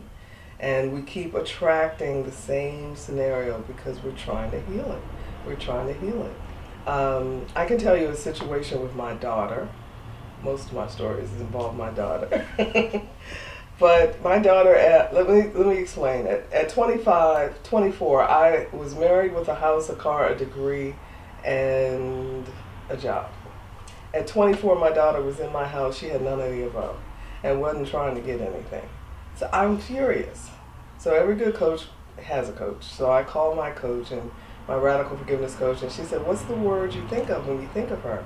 And I said, "I think she's a burden." Well, truthfully, I didn't really think she was a burden, but that's what bubbled up. So we were also trying to figure out why I wasn't using my voice at that time. I had all this training and I wasn't doing workshops, I wasn't coaching anybody, I wasn't teaching anything. So I got to thinking and I realized that when I was in junior high school, I was president of student government. I had given the graduation speech. I was in the drama club, in the public speaking club. I was really using my voice. And then my parents separated. And my mother went into stone cold victim mode. Woe is me, woe is me. And I didn't want to be a burden to her. So I stopped everything cold. I didn't do anything extracurricular in high school or college. I didn't join any groups. I didn't do anything except work and go to school and work and go to school. So fast forward 20 some years, my daughter is still mirroring the image of burden that I thought I was to my mother. So I did my radical forgiveness work on my daughter and my mother and my father and myself. And within a week, my daughter said, "I'm going to go move out. I'm going to go live over here." And I was like, bye. Then there were other burdens that I wasn't even aware of that were in my life that started moving out. I had a woman who worked for me who I couldn't trust. I couldn't trust her with her expense report. I couldn't trust her to be where she said she was going to be. Couldn't trust her to be on time anywhere. She was really a burden. I had to watch her like a hawk. She moved to Kansas City. I had a woman who lived on my street, lovely lady, had a stroke, couldn't drive for over a year. I was driving her to church. And that was a burden. She moved off my street. And then I had 3 credit cards. Didn't know when I was going to get the money to pay those credit cards off. They're just swirling around in my head, over my head, really weighing heavily. Interest rates go up the minute you don't make a payment. And all of a sudden, out of the blue, unexpected income paid all 3 of those credit cards off. So when you see the mirror, when you shift the energy in you, the mirror has to change. It is spiritual law. So it is so worth it to do this work. It is just so worth it to take the time and shift that energy so that your energy can change. I've done it for my bosses, I've done it for students, I've done it with certainly family members, and I've gotten so, I believe in this so deeply that I've made a commitment that I will never have another argument, because it's never about them. There's nothing to argue about. It's always something in me that's up for healing. So if I find myself irritated or upset or pissed off with somebody else, I will go into my closed closet, like Jesus. I will go into my space, do a worksheet, use the CD, whichever process I choose. I will shift that energy to the best of my ability, and I will see the mirror change instantly. That's so beautiful, because we're, like I said earlier, we're not trained to do that. And you made a point that you're helping your granddaughter because you understand that most of these traumatic events happen in childhood. So I'm speaking to this worldwide audience. What advice or suggestion would you make to the people that's partaking of this knowledge, where they can truly impact the lives of the people in their family? Well, first of all, understand that I believe we all agree to a certain amount of pain in each lifetime. We agree to come to the planet to experience some things. Because if you believe that we don't really die, this, to me, a life experience is like doing a play. You have certain characters that you choose. We choose our parents, we choose our children. They say we travel in soul groups, and as such, I might have been the child last time, my daughter might have been the mommy last time. So I say all of that to say, don't expect perfection in anybody's life. As much as I adore my granddaughter, I can't stop her from being wounded. I know that there are wounds taking place on the playground, at her daddy's, heck, our house. I mean, we don't mean it, but what she takes in as an insult, or even feeling abandoned when we want to watch TV instead of play with her, all of those things are, taking root, and it's nothing we can do. That's just what life is like. So don't beat yourself up. I told my daughter, you'll have to go get a counselor just like I did. We all have to.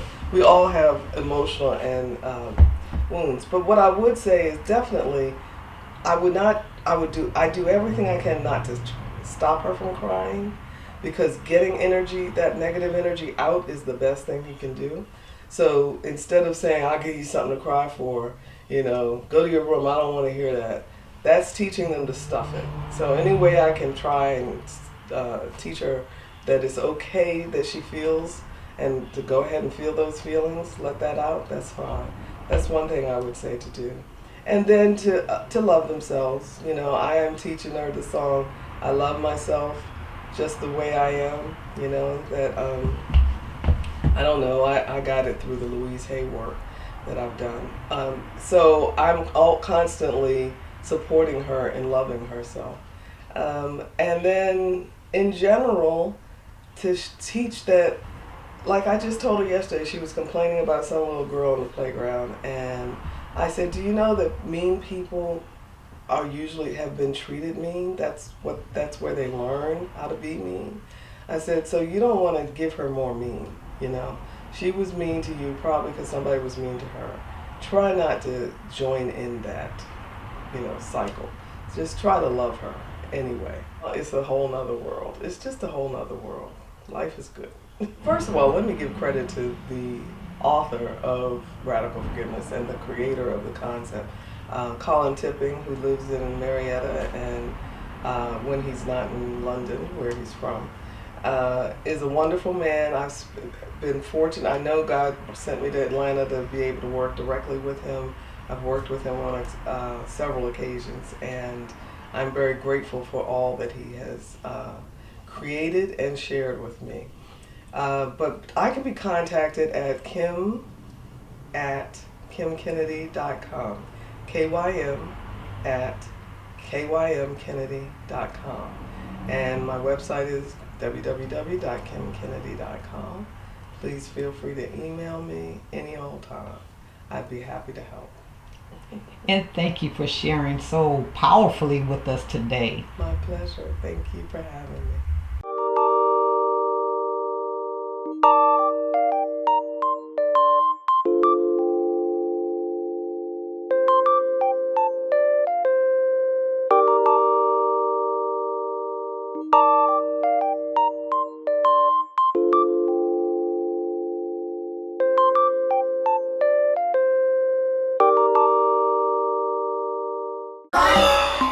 Love and wellness.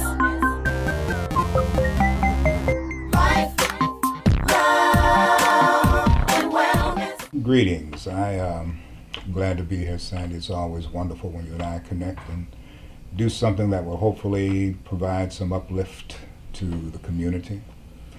I am a singer-songwriter, a book author, public speaker, workshop facilitator, and all of my efforts are focused on uplifting consciousness. So that's what I do with my brain anyway. I do some other things with my hands. I like building stuff. So I've been a remodeling contractor for 40 years. When you say building consciousness, exactly what do you mean by that?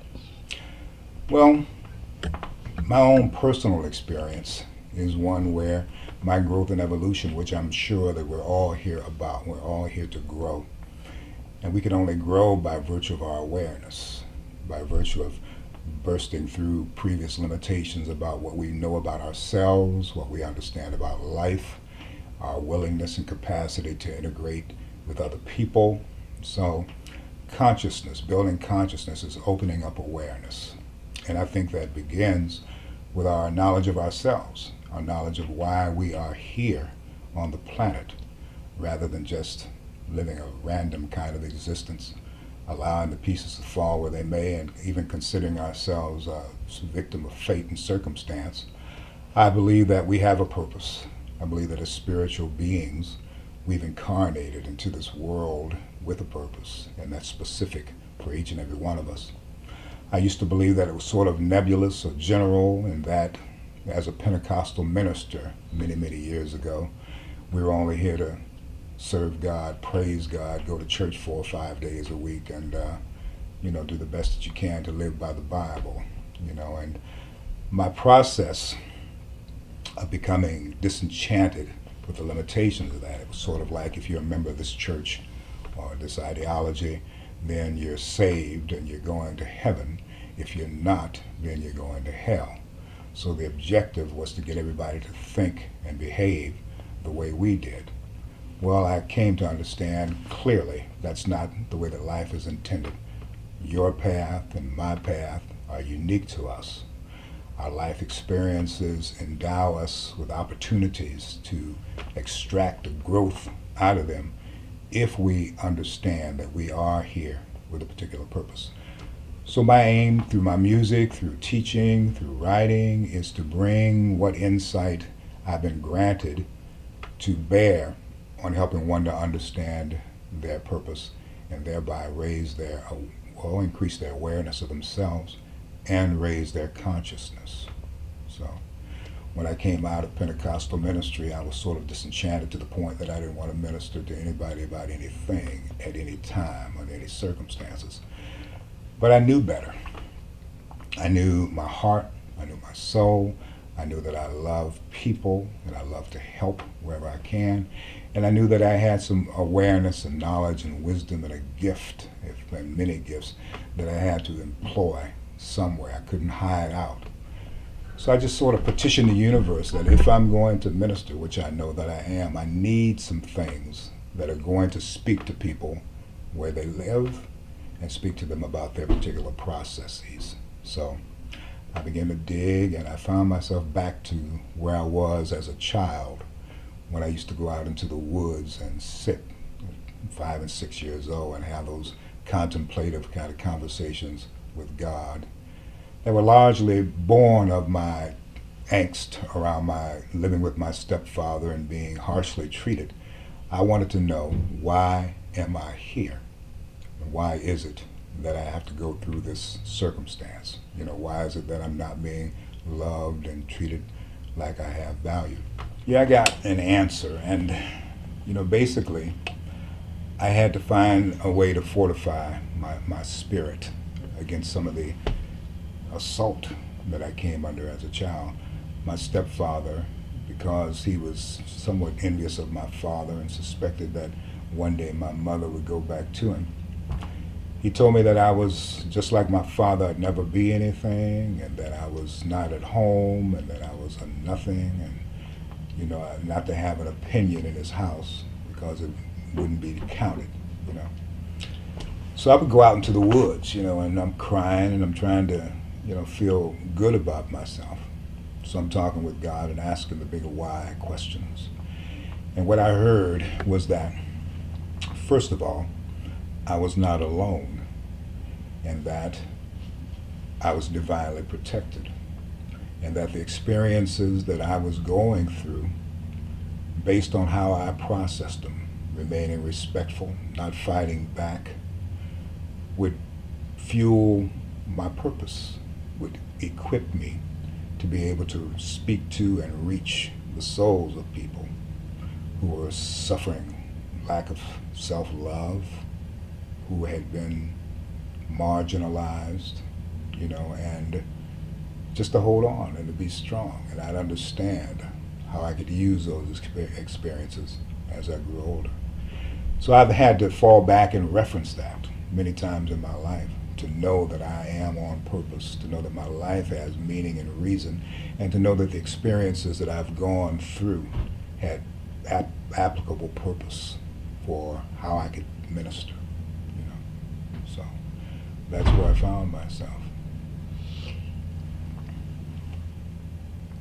During the time that I've known you, you have lived through a lot of opportunities to test what you were just saying. Yeah. And you always did it with an understanding that that was your purpose, to help that other person to get to wherever they needed to be. Exactly. And what I've done in a direct way where ministry is concerned, and I mentioned earlier that I was afforded exposure to some information that gave me a better clarity about how to minister and apply purpose on an individual basis. What I found out about my own path, and this was maybe 1990, and it unfolded from there, was that specifically for me, I'm here to teach people how to accept love, teach people how to love and value themselves.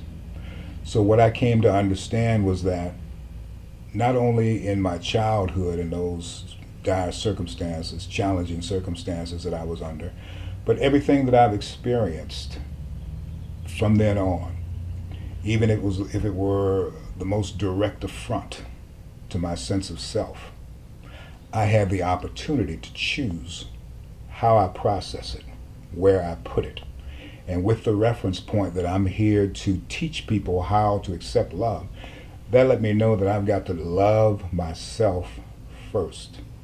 And the greatest test quite often to that is when you have those who are closest to you who deal with you as though they don't love you. For instance, my mother, when I was 16 years old, my punishment was that I couldn't go to church. Now that may sound weird, but they knew that that's where they could get me because I was very much involved in the church. I sang in the choir. I sold the most candy bars, the most chicken dinners. I did the announcements. You know, I beat the drums in this Pentecostal church when I was growing up. And we weren't required to go to church. It was, even though my grandfather was a Pentecostal minister, I didn't have any exposure to him. But my mother grew up in the church, had bad experiences, didn't require that we go. But at about 13 years old, partly because I wanted to sing in the choir, partly because I wanted to be around the girls, I decided I would get involved in church.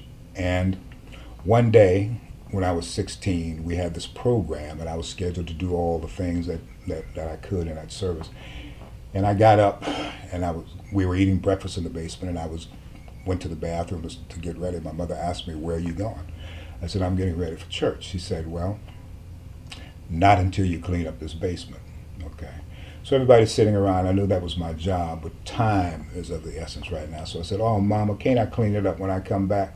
She says, "No, and for pouting, you're not going." Okay.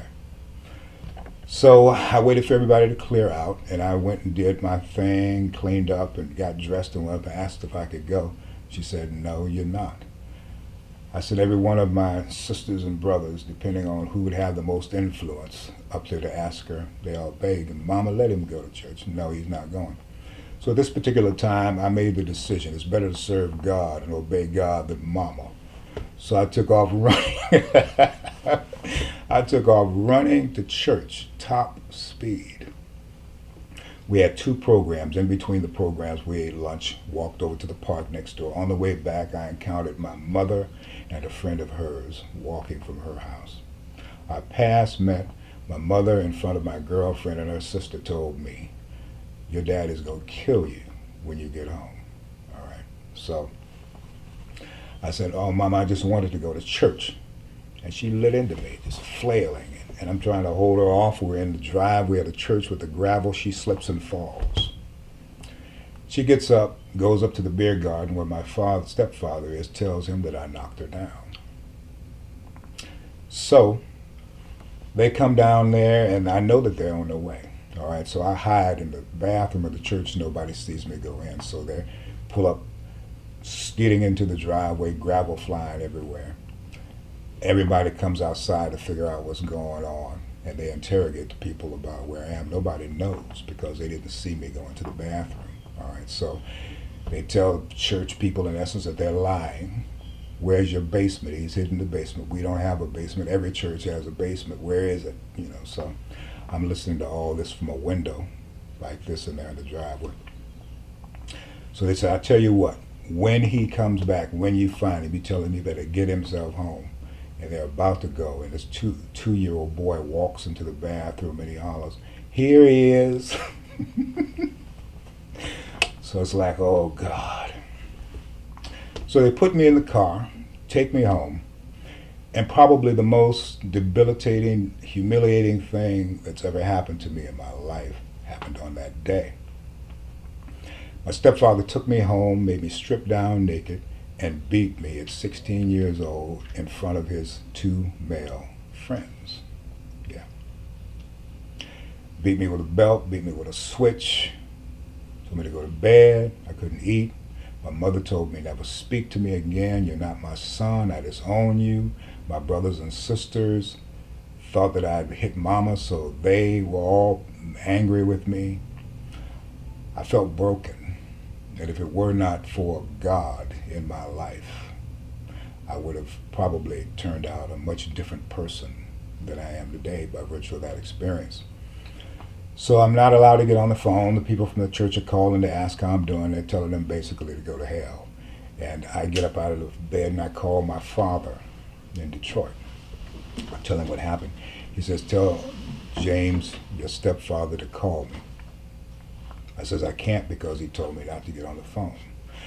I mean, now looking back, he knows I've already called him, but, you know, I was afraid. He calls, talks to my stepfather. My stepfather calls back and comes back into the room and tells me, your father said that I should have killed you. Yeah. So I share that story to say that from early on, I've been prepared for the things that you referenced in my life, that challenging assaults might come upon me. But the experience that I had, that conversation in the woods when I was 5 years old, grounded me to know that I wasn't going through these things, you know, because I was a victim. I was going through them because strength was being placed in me or brought out of me, and that strength could be used to do the writing, the singing, you know, to extract the wisdom and the love of self that I can share, that others can find that in themselves. And consequently, I've been successful in doing that. As painful and challenging as some of it has been, I've been successful. But when I think about health and well-being, with my Bible background, I can always find a reference, you know, and I think about John 3:2. It says, beloved, above all things I would that you prosper and be in good health, even as your soul prospers. So well-being for me has always been an inside-out job, from the soul to the cells. Okay. So I know that had I processed a lot of these experiences that have come upon me in a way of victimization, if I'd held on to that pain, if I'd not learned how to cry and to release that, if I'd not known within myself that I am valuable, you know, I'd have a whole lot of challenges right now. You know, so it's about how you process whatever it is that you encounter. It's not about the thing, it's about what you make of it. Because once you have that unconditional self-love, Yeah. then you can deal with obstacles. You can deal with them. I mean, because again, another challenging area for me in my life has been in my relationship with my children. You know, one thing that anybody who will ever know me will attest to is that you can't control me. You can't blackmail me. You can't buy me. You can't threaten me. But at the same time, I'm a very reasonable, compassionate, loving, and giving person. but you can't take anything from me because I don't really have anything in this world, that you can get to. Anything you can get to, I don't hold that valuable, but you can't get to my soul. But one of the declarations I made about my family life is that I wanted to be there for my children, and I had a little bit of judgment around my father about not being there for me. Another lesson that I've learned is that what you judge, what you put out, you're going to have to face at some point. So my children, when I decided that their mother and I were no longer going to be able to be together because she wanted to remain Pentecostal and mimic the pastor's declaration that unless I came back to church, I'd never be successful, I'd never be anything, a story that I've heard before in my life and that I wasn't going to put up with, I had to part paths with her, and my children have been fed a story about me that's not flattering. Time has availed me an opportunity to mend a lot of that, but I've never offered a counter story. The thing I've chosen to do is to be myself. I don't want my children to have to make a choice between their mother and me. They'll see the way that life flows, what truth is, ultimately, or they will choose to not do so, and then they'll have to confront their judgment, But that's been a very challenging thing for me because, again, I love my children. I have 11 children, 10 of them by that one woman, and God knows I wanted to stay with her. But again, you have to make a determination sometimes about where your highest value is. And for me, it was the salvation of my soul rather than the preservation of my family. Hard choice. Well, you've certainly given us a lot to think about and to consider, and your experiences in life are real. The whippings, the beatings, that may be a continuation from that plantation. Mm-hmm. The religious doctrines that would have us not love everybody, but love only those that believe the same thing and hate everybody else. Or and the mother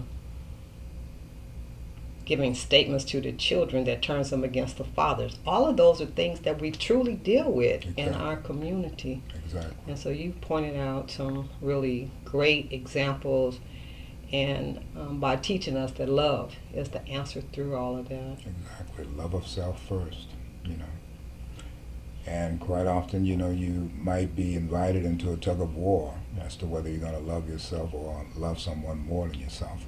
But the reality is that you can't. You can love thy neighbor as thyself, which to me says that you can only love someone to the extent that you love yourself. Well, thank you. In closing, is there any additional advice, suggestions, words of wisdom that you would like to leave with our worldwide audience? Well, just a little something. The fact that we are all here with a particular purpose. It's in our DNA. The kingdom of God is within. We quest for lifelong to understand what our purpose is. It's not a vocation. It's not what you do. That's a calling. But there's an aspect of humanity that we're all enrolled to grow into and to further on one end, and to model and demonstrate because we've already obtained a level of mastery on another end. It's for us to sit and to know what that is, because every experience that we have in life aims directly to the center and core of what we're here for. It's a matter of understanding it, and by all means to not consider ourselves a victim under any circumstances. Plumb the depths of your experiences to know what seed of benefit the creator of your being is offering you by virtue of your experiences, and learn to process them to your advantage regardless of what they are, without wearing rose-colored glasses, without being naive, but by being powerful and being purposeful and knowing that you are divinely protected. Thank you, Raja. You're welcome. Glad to be with you.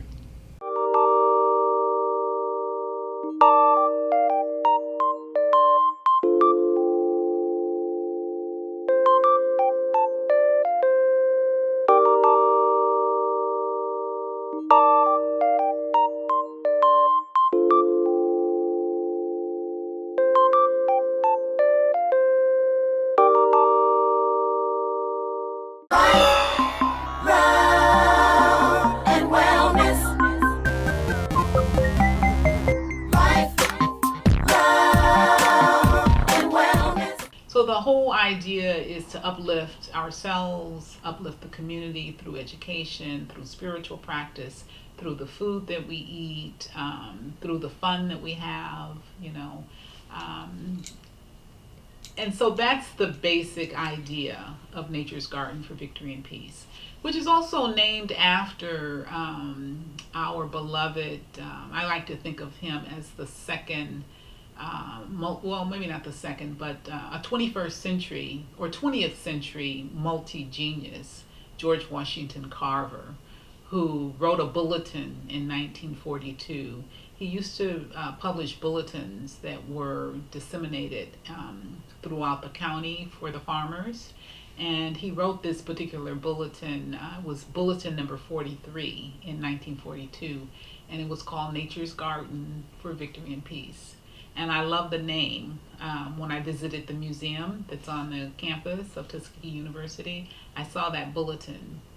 And I said, you know, when I get ready to move towards building this institution, I want that name. And it resonated with me so profoundly because of nature.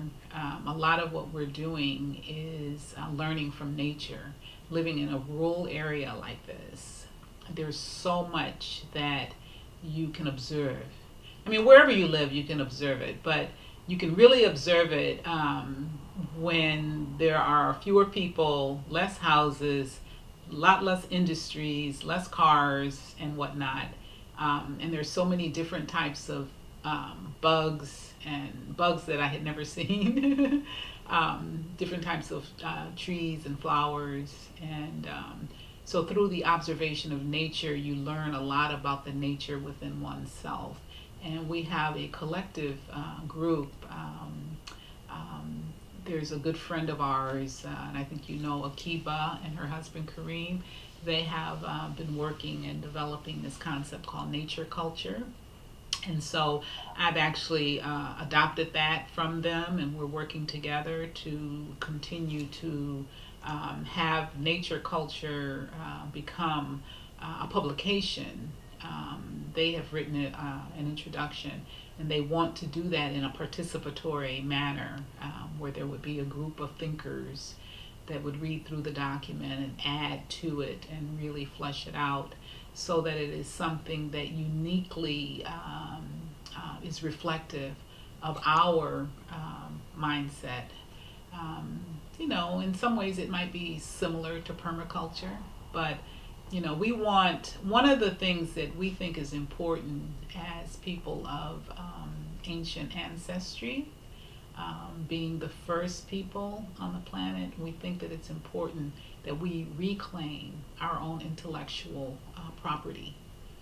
And so even in the construction of homes and a lot of the trendy things that are available, people talk about these I think they're called earth ships. They're like houses that really in some ways are kind of built into maybe like a small hill. But it really is like a hut concept, you know, in the way that it's shaped.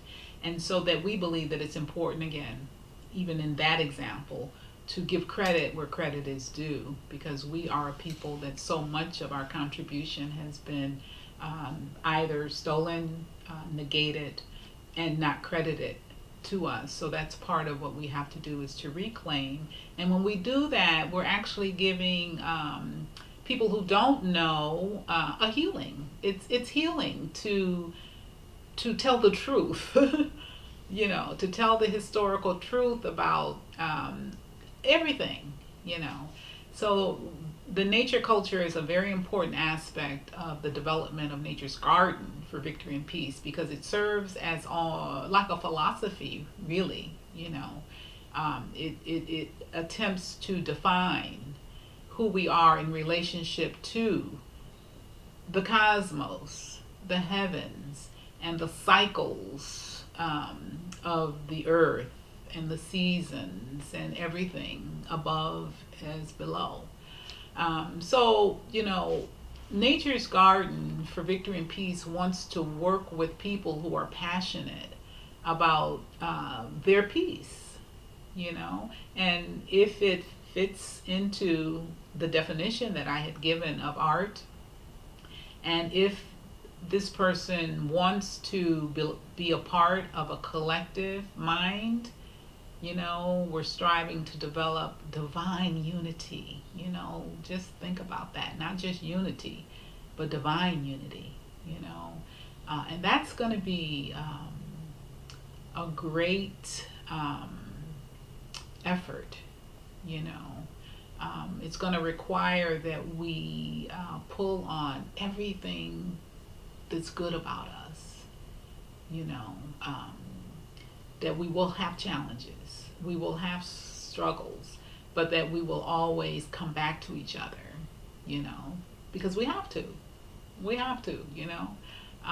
and so, and then when we're successful in doing this, because we will be successful, I sometimes I laugh and I always say to people, no more divorces, It's like new enterprises, new initiatives is like a marriage, and it's like, okay, we want to do this thing, and if we decide that we're going to do it and we're going to do it together, we're in it. It's a commitment.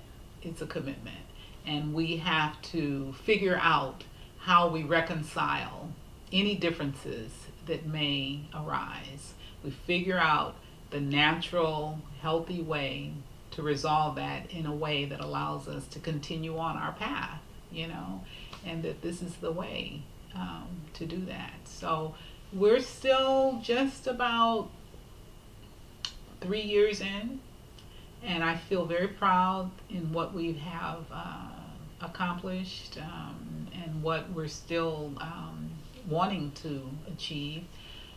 It's a personal journey that allows you to really grow a lot, and to really pay attention to your own process. And this is another really critical, I think, pillar, that is more about shaping your own development.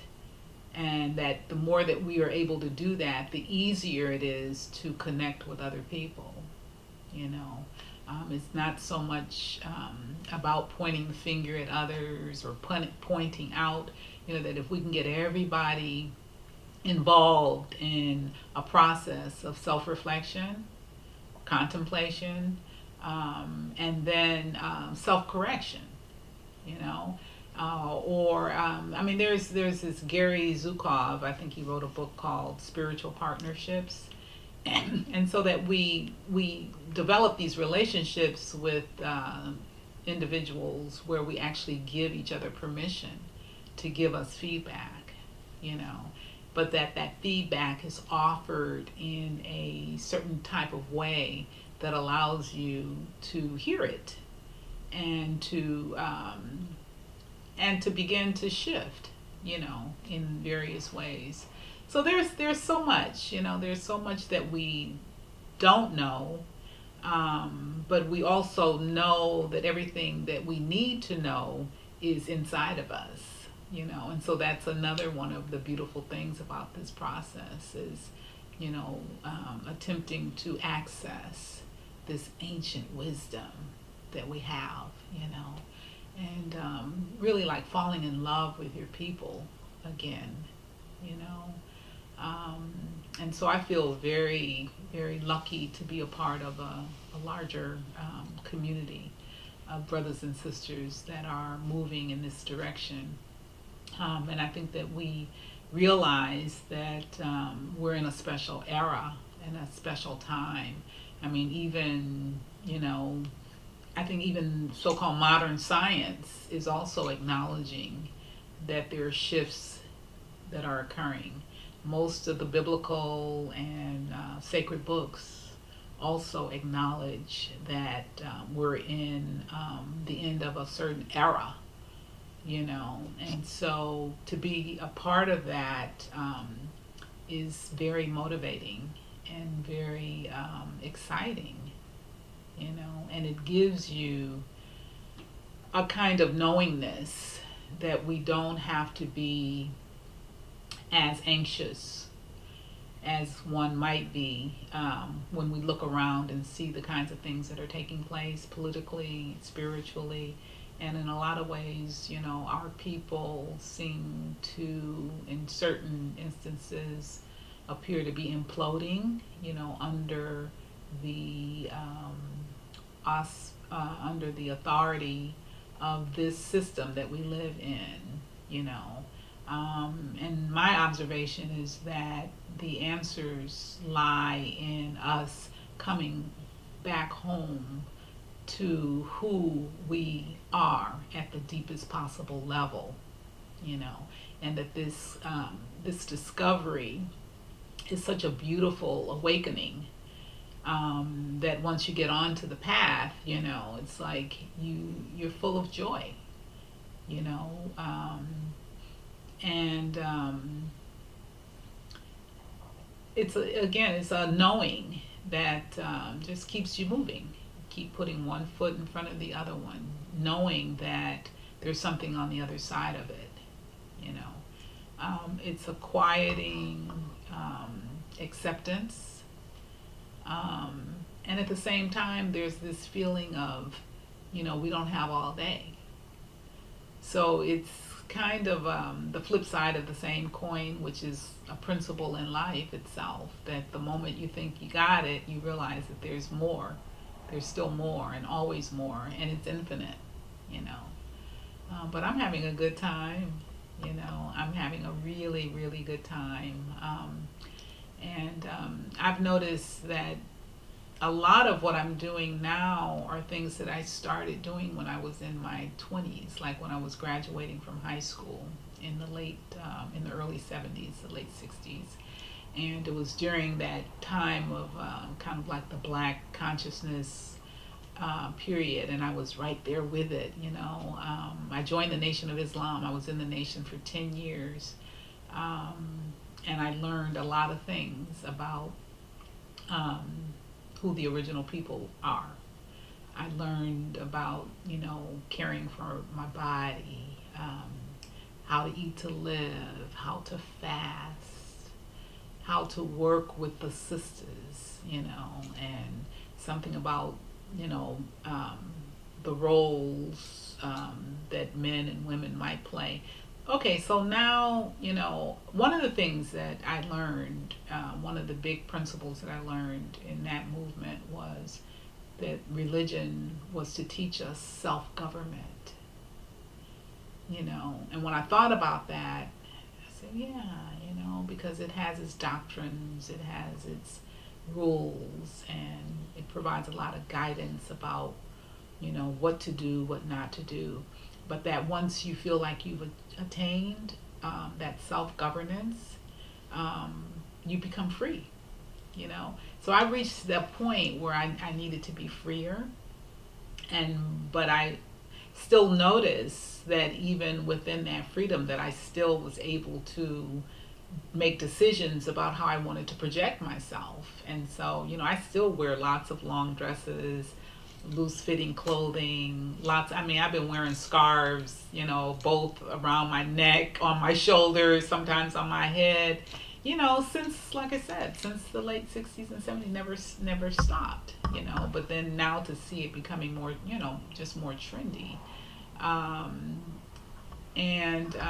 still fast, you know. I don't always do the Ramadan fast, even though I think it's a very good thing because people do it in unison with a community. I tend to fast now at the change of the seasons. I do the seasonal fast, and it's a great way to cleanse. It's a great way to also help regulate your weight, to get you back on track, you know. Because even though I am a vegetarian, I guess I'm a pescatarian, but I'm eating very little fish these days because even the fish isn't clean either, you know, so you have to be very careful of that. And I enjoy cooking. I'm really interested in developing a full-fledged herbal garden, and maybe 1 or 2 specialty products. And being able to package some of those things and to be able to offer it to the community. Because one of the things I've noticed is that we have a history of having been great cooks, you know, and and we know lots of people who are still great cooks. I mean, I consider myself to be not maybe a great cook, but a good cook. But we do know people in our community that are great cooks. But largely, I guess because of the hustle and the bustle and the time constrictions and all this fast food, we're just not seeing our people taking the time to really prepare wholesome meals. You know, sometimes they're dealing with a lot of packaged food or food that comes out of the freezers or even out of cans, you know, and so it's like all of this has to be retaught, you know. So the quality of the food that we eat has a direct relationship to our health, you know. So does the water, the quality of the water that we drink. And then all of these things become problematic because we live in a system that, you know, capitalizes, you know, so that now we're drinking, it's not good to drink water out of plastic bottles, you know. We don't want to drink the water from the tap, but then, you know, it's almost like you have to go out of our way to find the best quality of food and drinks, you know. But that's something that we should do. And as a collective, we can come together and we can begin to create food co-ops, you know, and we're fortunate that we have somebody that doesn't live too far from here in a neighboring town. It's only like 15 miles away. And he found great water, and he's actually pumping it out, and he's gotten it all approved, the quality. You know, it's a nice pH, I think it's above 7.5, you know, pH. And you can taste the water and see that it's a much higher grade. So there's just so many things that we can do. But once we begin to really change first our mindset and open ourselves to these new and more wonderful ways of doing what we do, people will immediately start to feel the benefit and get onto this path of falling in love with oneself and then with each other.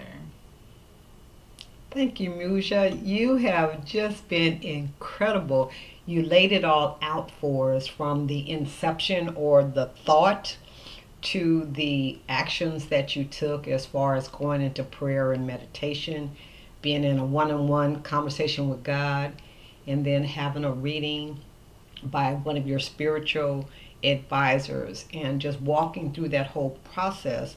And so you helped us to see and to understand what it is that we need in order to create a community that benefits and honors us. So thank you so much. Thank you for letting me share that story. Yes. Every time I hear my own self share the story, it's almost as though I discover new aspects of the story. So it's a healing process. Yes, yes. Thank you And so your much. property, your land, the energy that's here, it's incredible. It's incredible. So thank you for what you do. Thank you. And I want to thank you again, too, for coming out during our second annual Spring Healing Arts Festival. And this will be an annual event. And people are still talking about it. And we were so happy that at the second annual we were able to attract as many people as we did. And we know that it's going to be something that will help our beloved members of the community who have not yet fully embraced some of the ideas that you are talking about in terms of wellness, sustainability, very, very important work. And so, you know, thank you.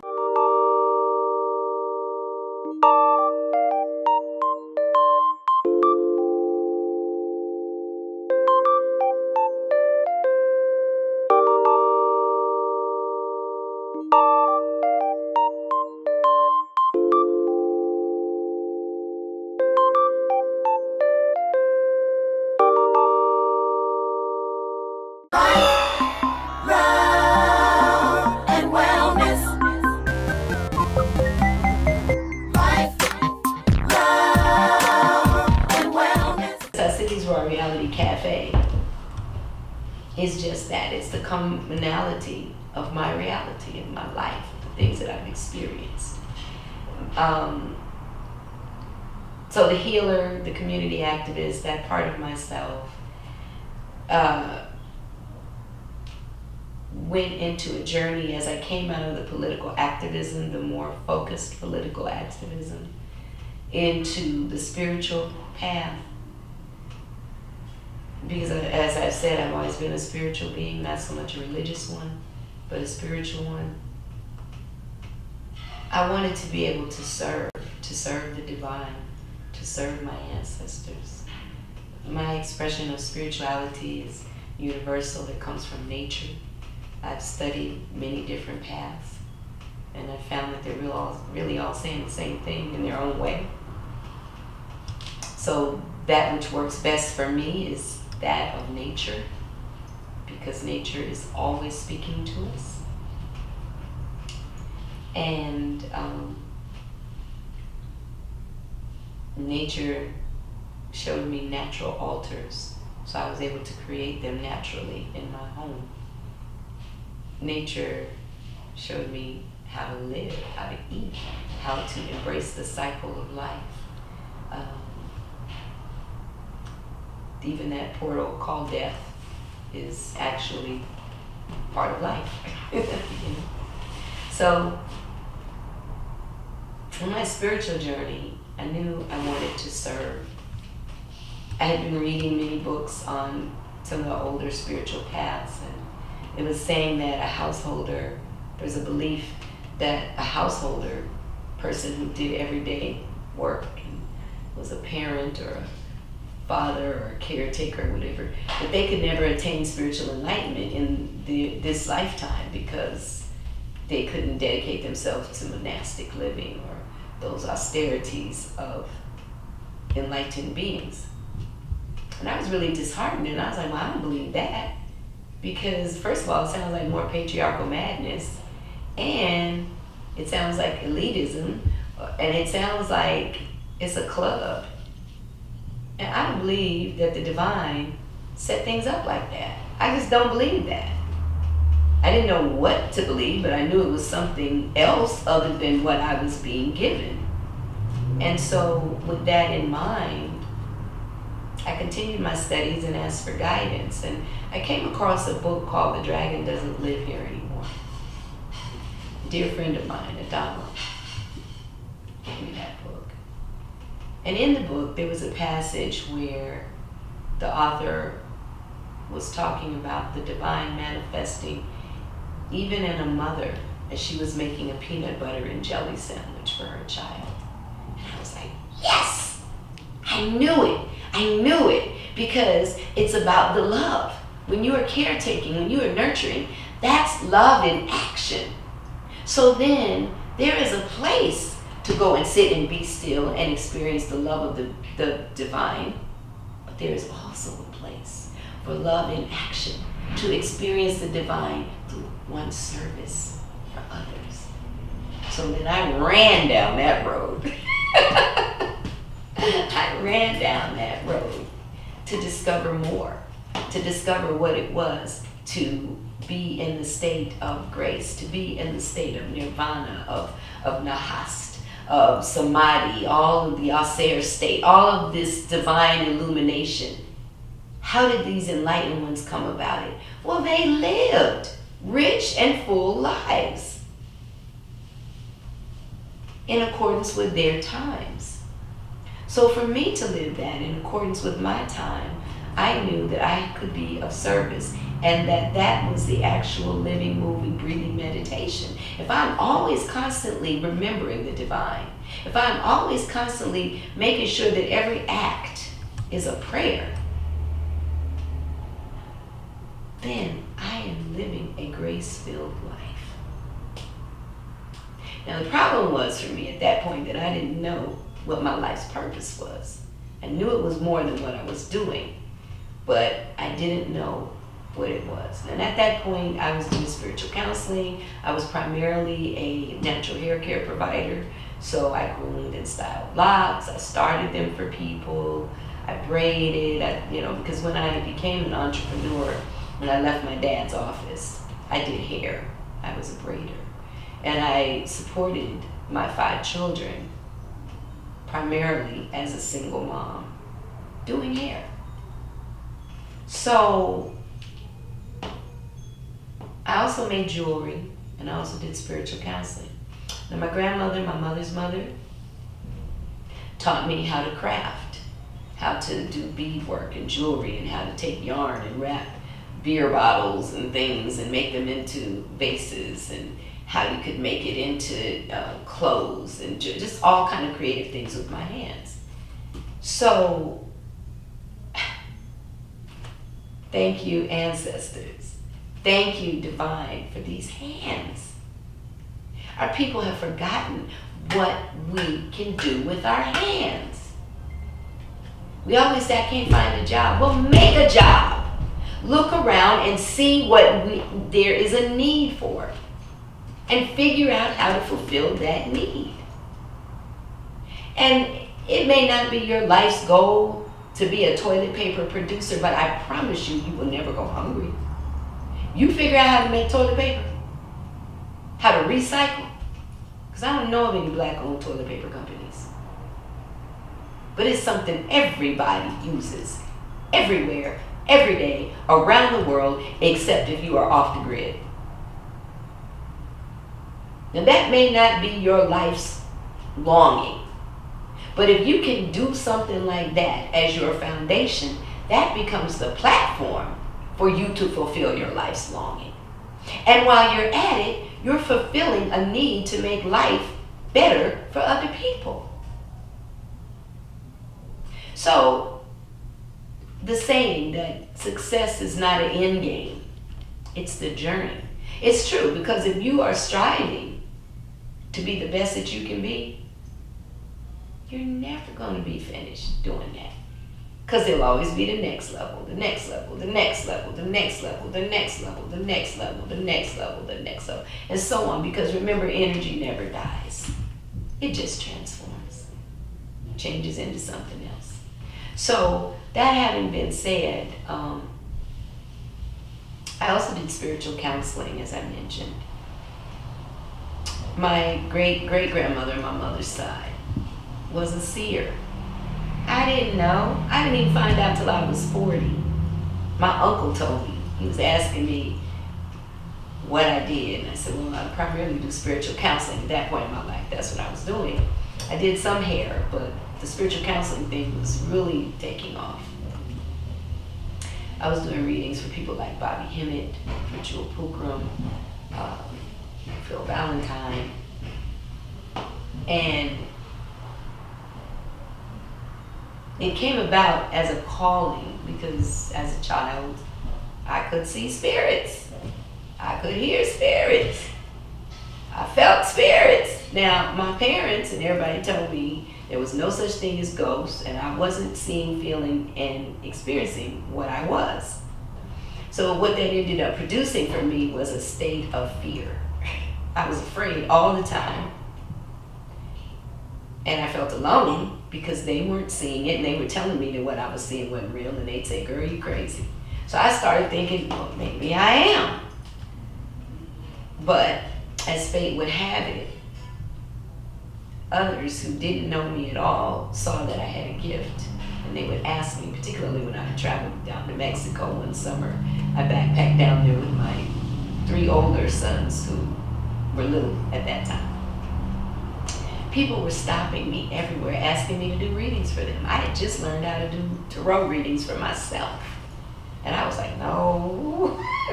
And I didn't speak Spanish that well. But finally, we were in this little motel, and the receptionist kept coming upstairs asking me to do readings. Finally, I said, okay, just let me pray on it. So I did my own reading, which said I should do it. And then I prayed. I said, okay, Most High, if you really want me to do this, you have to speak through me, because I don't know what I'm doing. And I don't know how to speak to these people. I said, and furthermore, I would never want to mislead anyone. So if I ever seem like that's what I'm getting ready to do, take this away from me, shut it down. I don't want it, because I never want to be the person who's misleading someone. So this woman came back up to the room, and I did a reading for her. She was so excited about it and happy. She went and got her cousin and her sister, and oh my God, while my children were in Mexico with me. That's how I supported us, doing readings. And I refused to take money for it. I said, you're not going to lock me up in some Mexican prison for being a charlatan. Oh, no. Because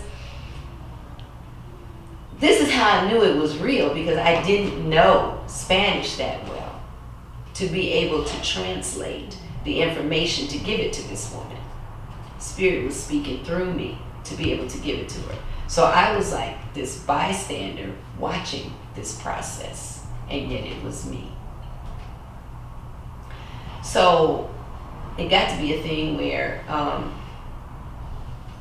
finally I went to this little village outside the town with this woman to do a reading for her and her sister. And there were pyramids all around this village. They were mud huts with these little corrugated iron roofs. There may have been like maybe 15 little huts. Excuse me. And when I went in, I saw a few people looking. But when I came out, the whole little town was at this woman's door, and they wanted to touch me and feel me. And at the time, my head was totally shaved. Like y'all, I wore a little bandana around it. At the time, I was totally shaved. And I could feel the eyes of the local bruja witch on me. And I said, oh my God, I am in over my head. I don't know what this is. I don't want to do it. If somebody casts a spell on me, I won't know what to do. I'm not doing this anymore. Okay, ancestors, most high, whatever you're using me for has to be shut down, because I'm not doing this anymore. I told the people. I got a message from God. I had to stop. So I hung out at the club. I did. I just totally shifted in what I was doing down there. I totally shifted. I think that's what happens to many people too. They become or are psychically sensitive, and they don't know how to process it. And so they end up on medication. They end up eating crazy food, drinking, taking drugs. They end up losing it, you know, because we don't have the visible shaman and brujas and medicine people in our communities that folks can go to deal with that level of their healing, their well-being, their spiritual well-being. And so all of this has tied into my life's purpose.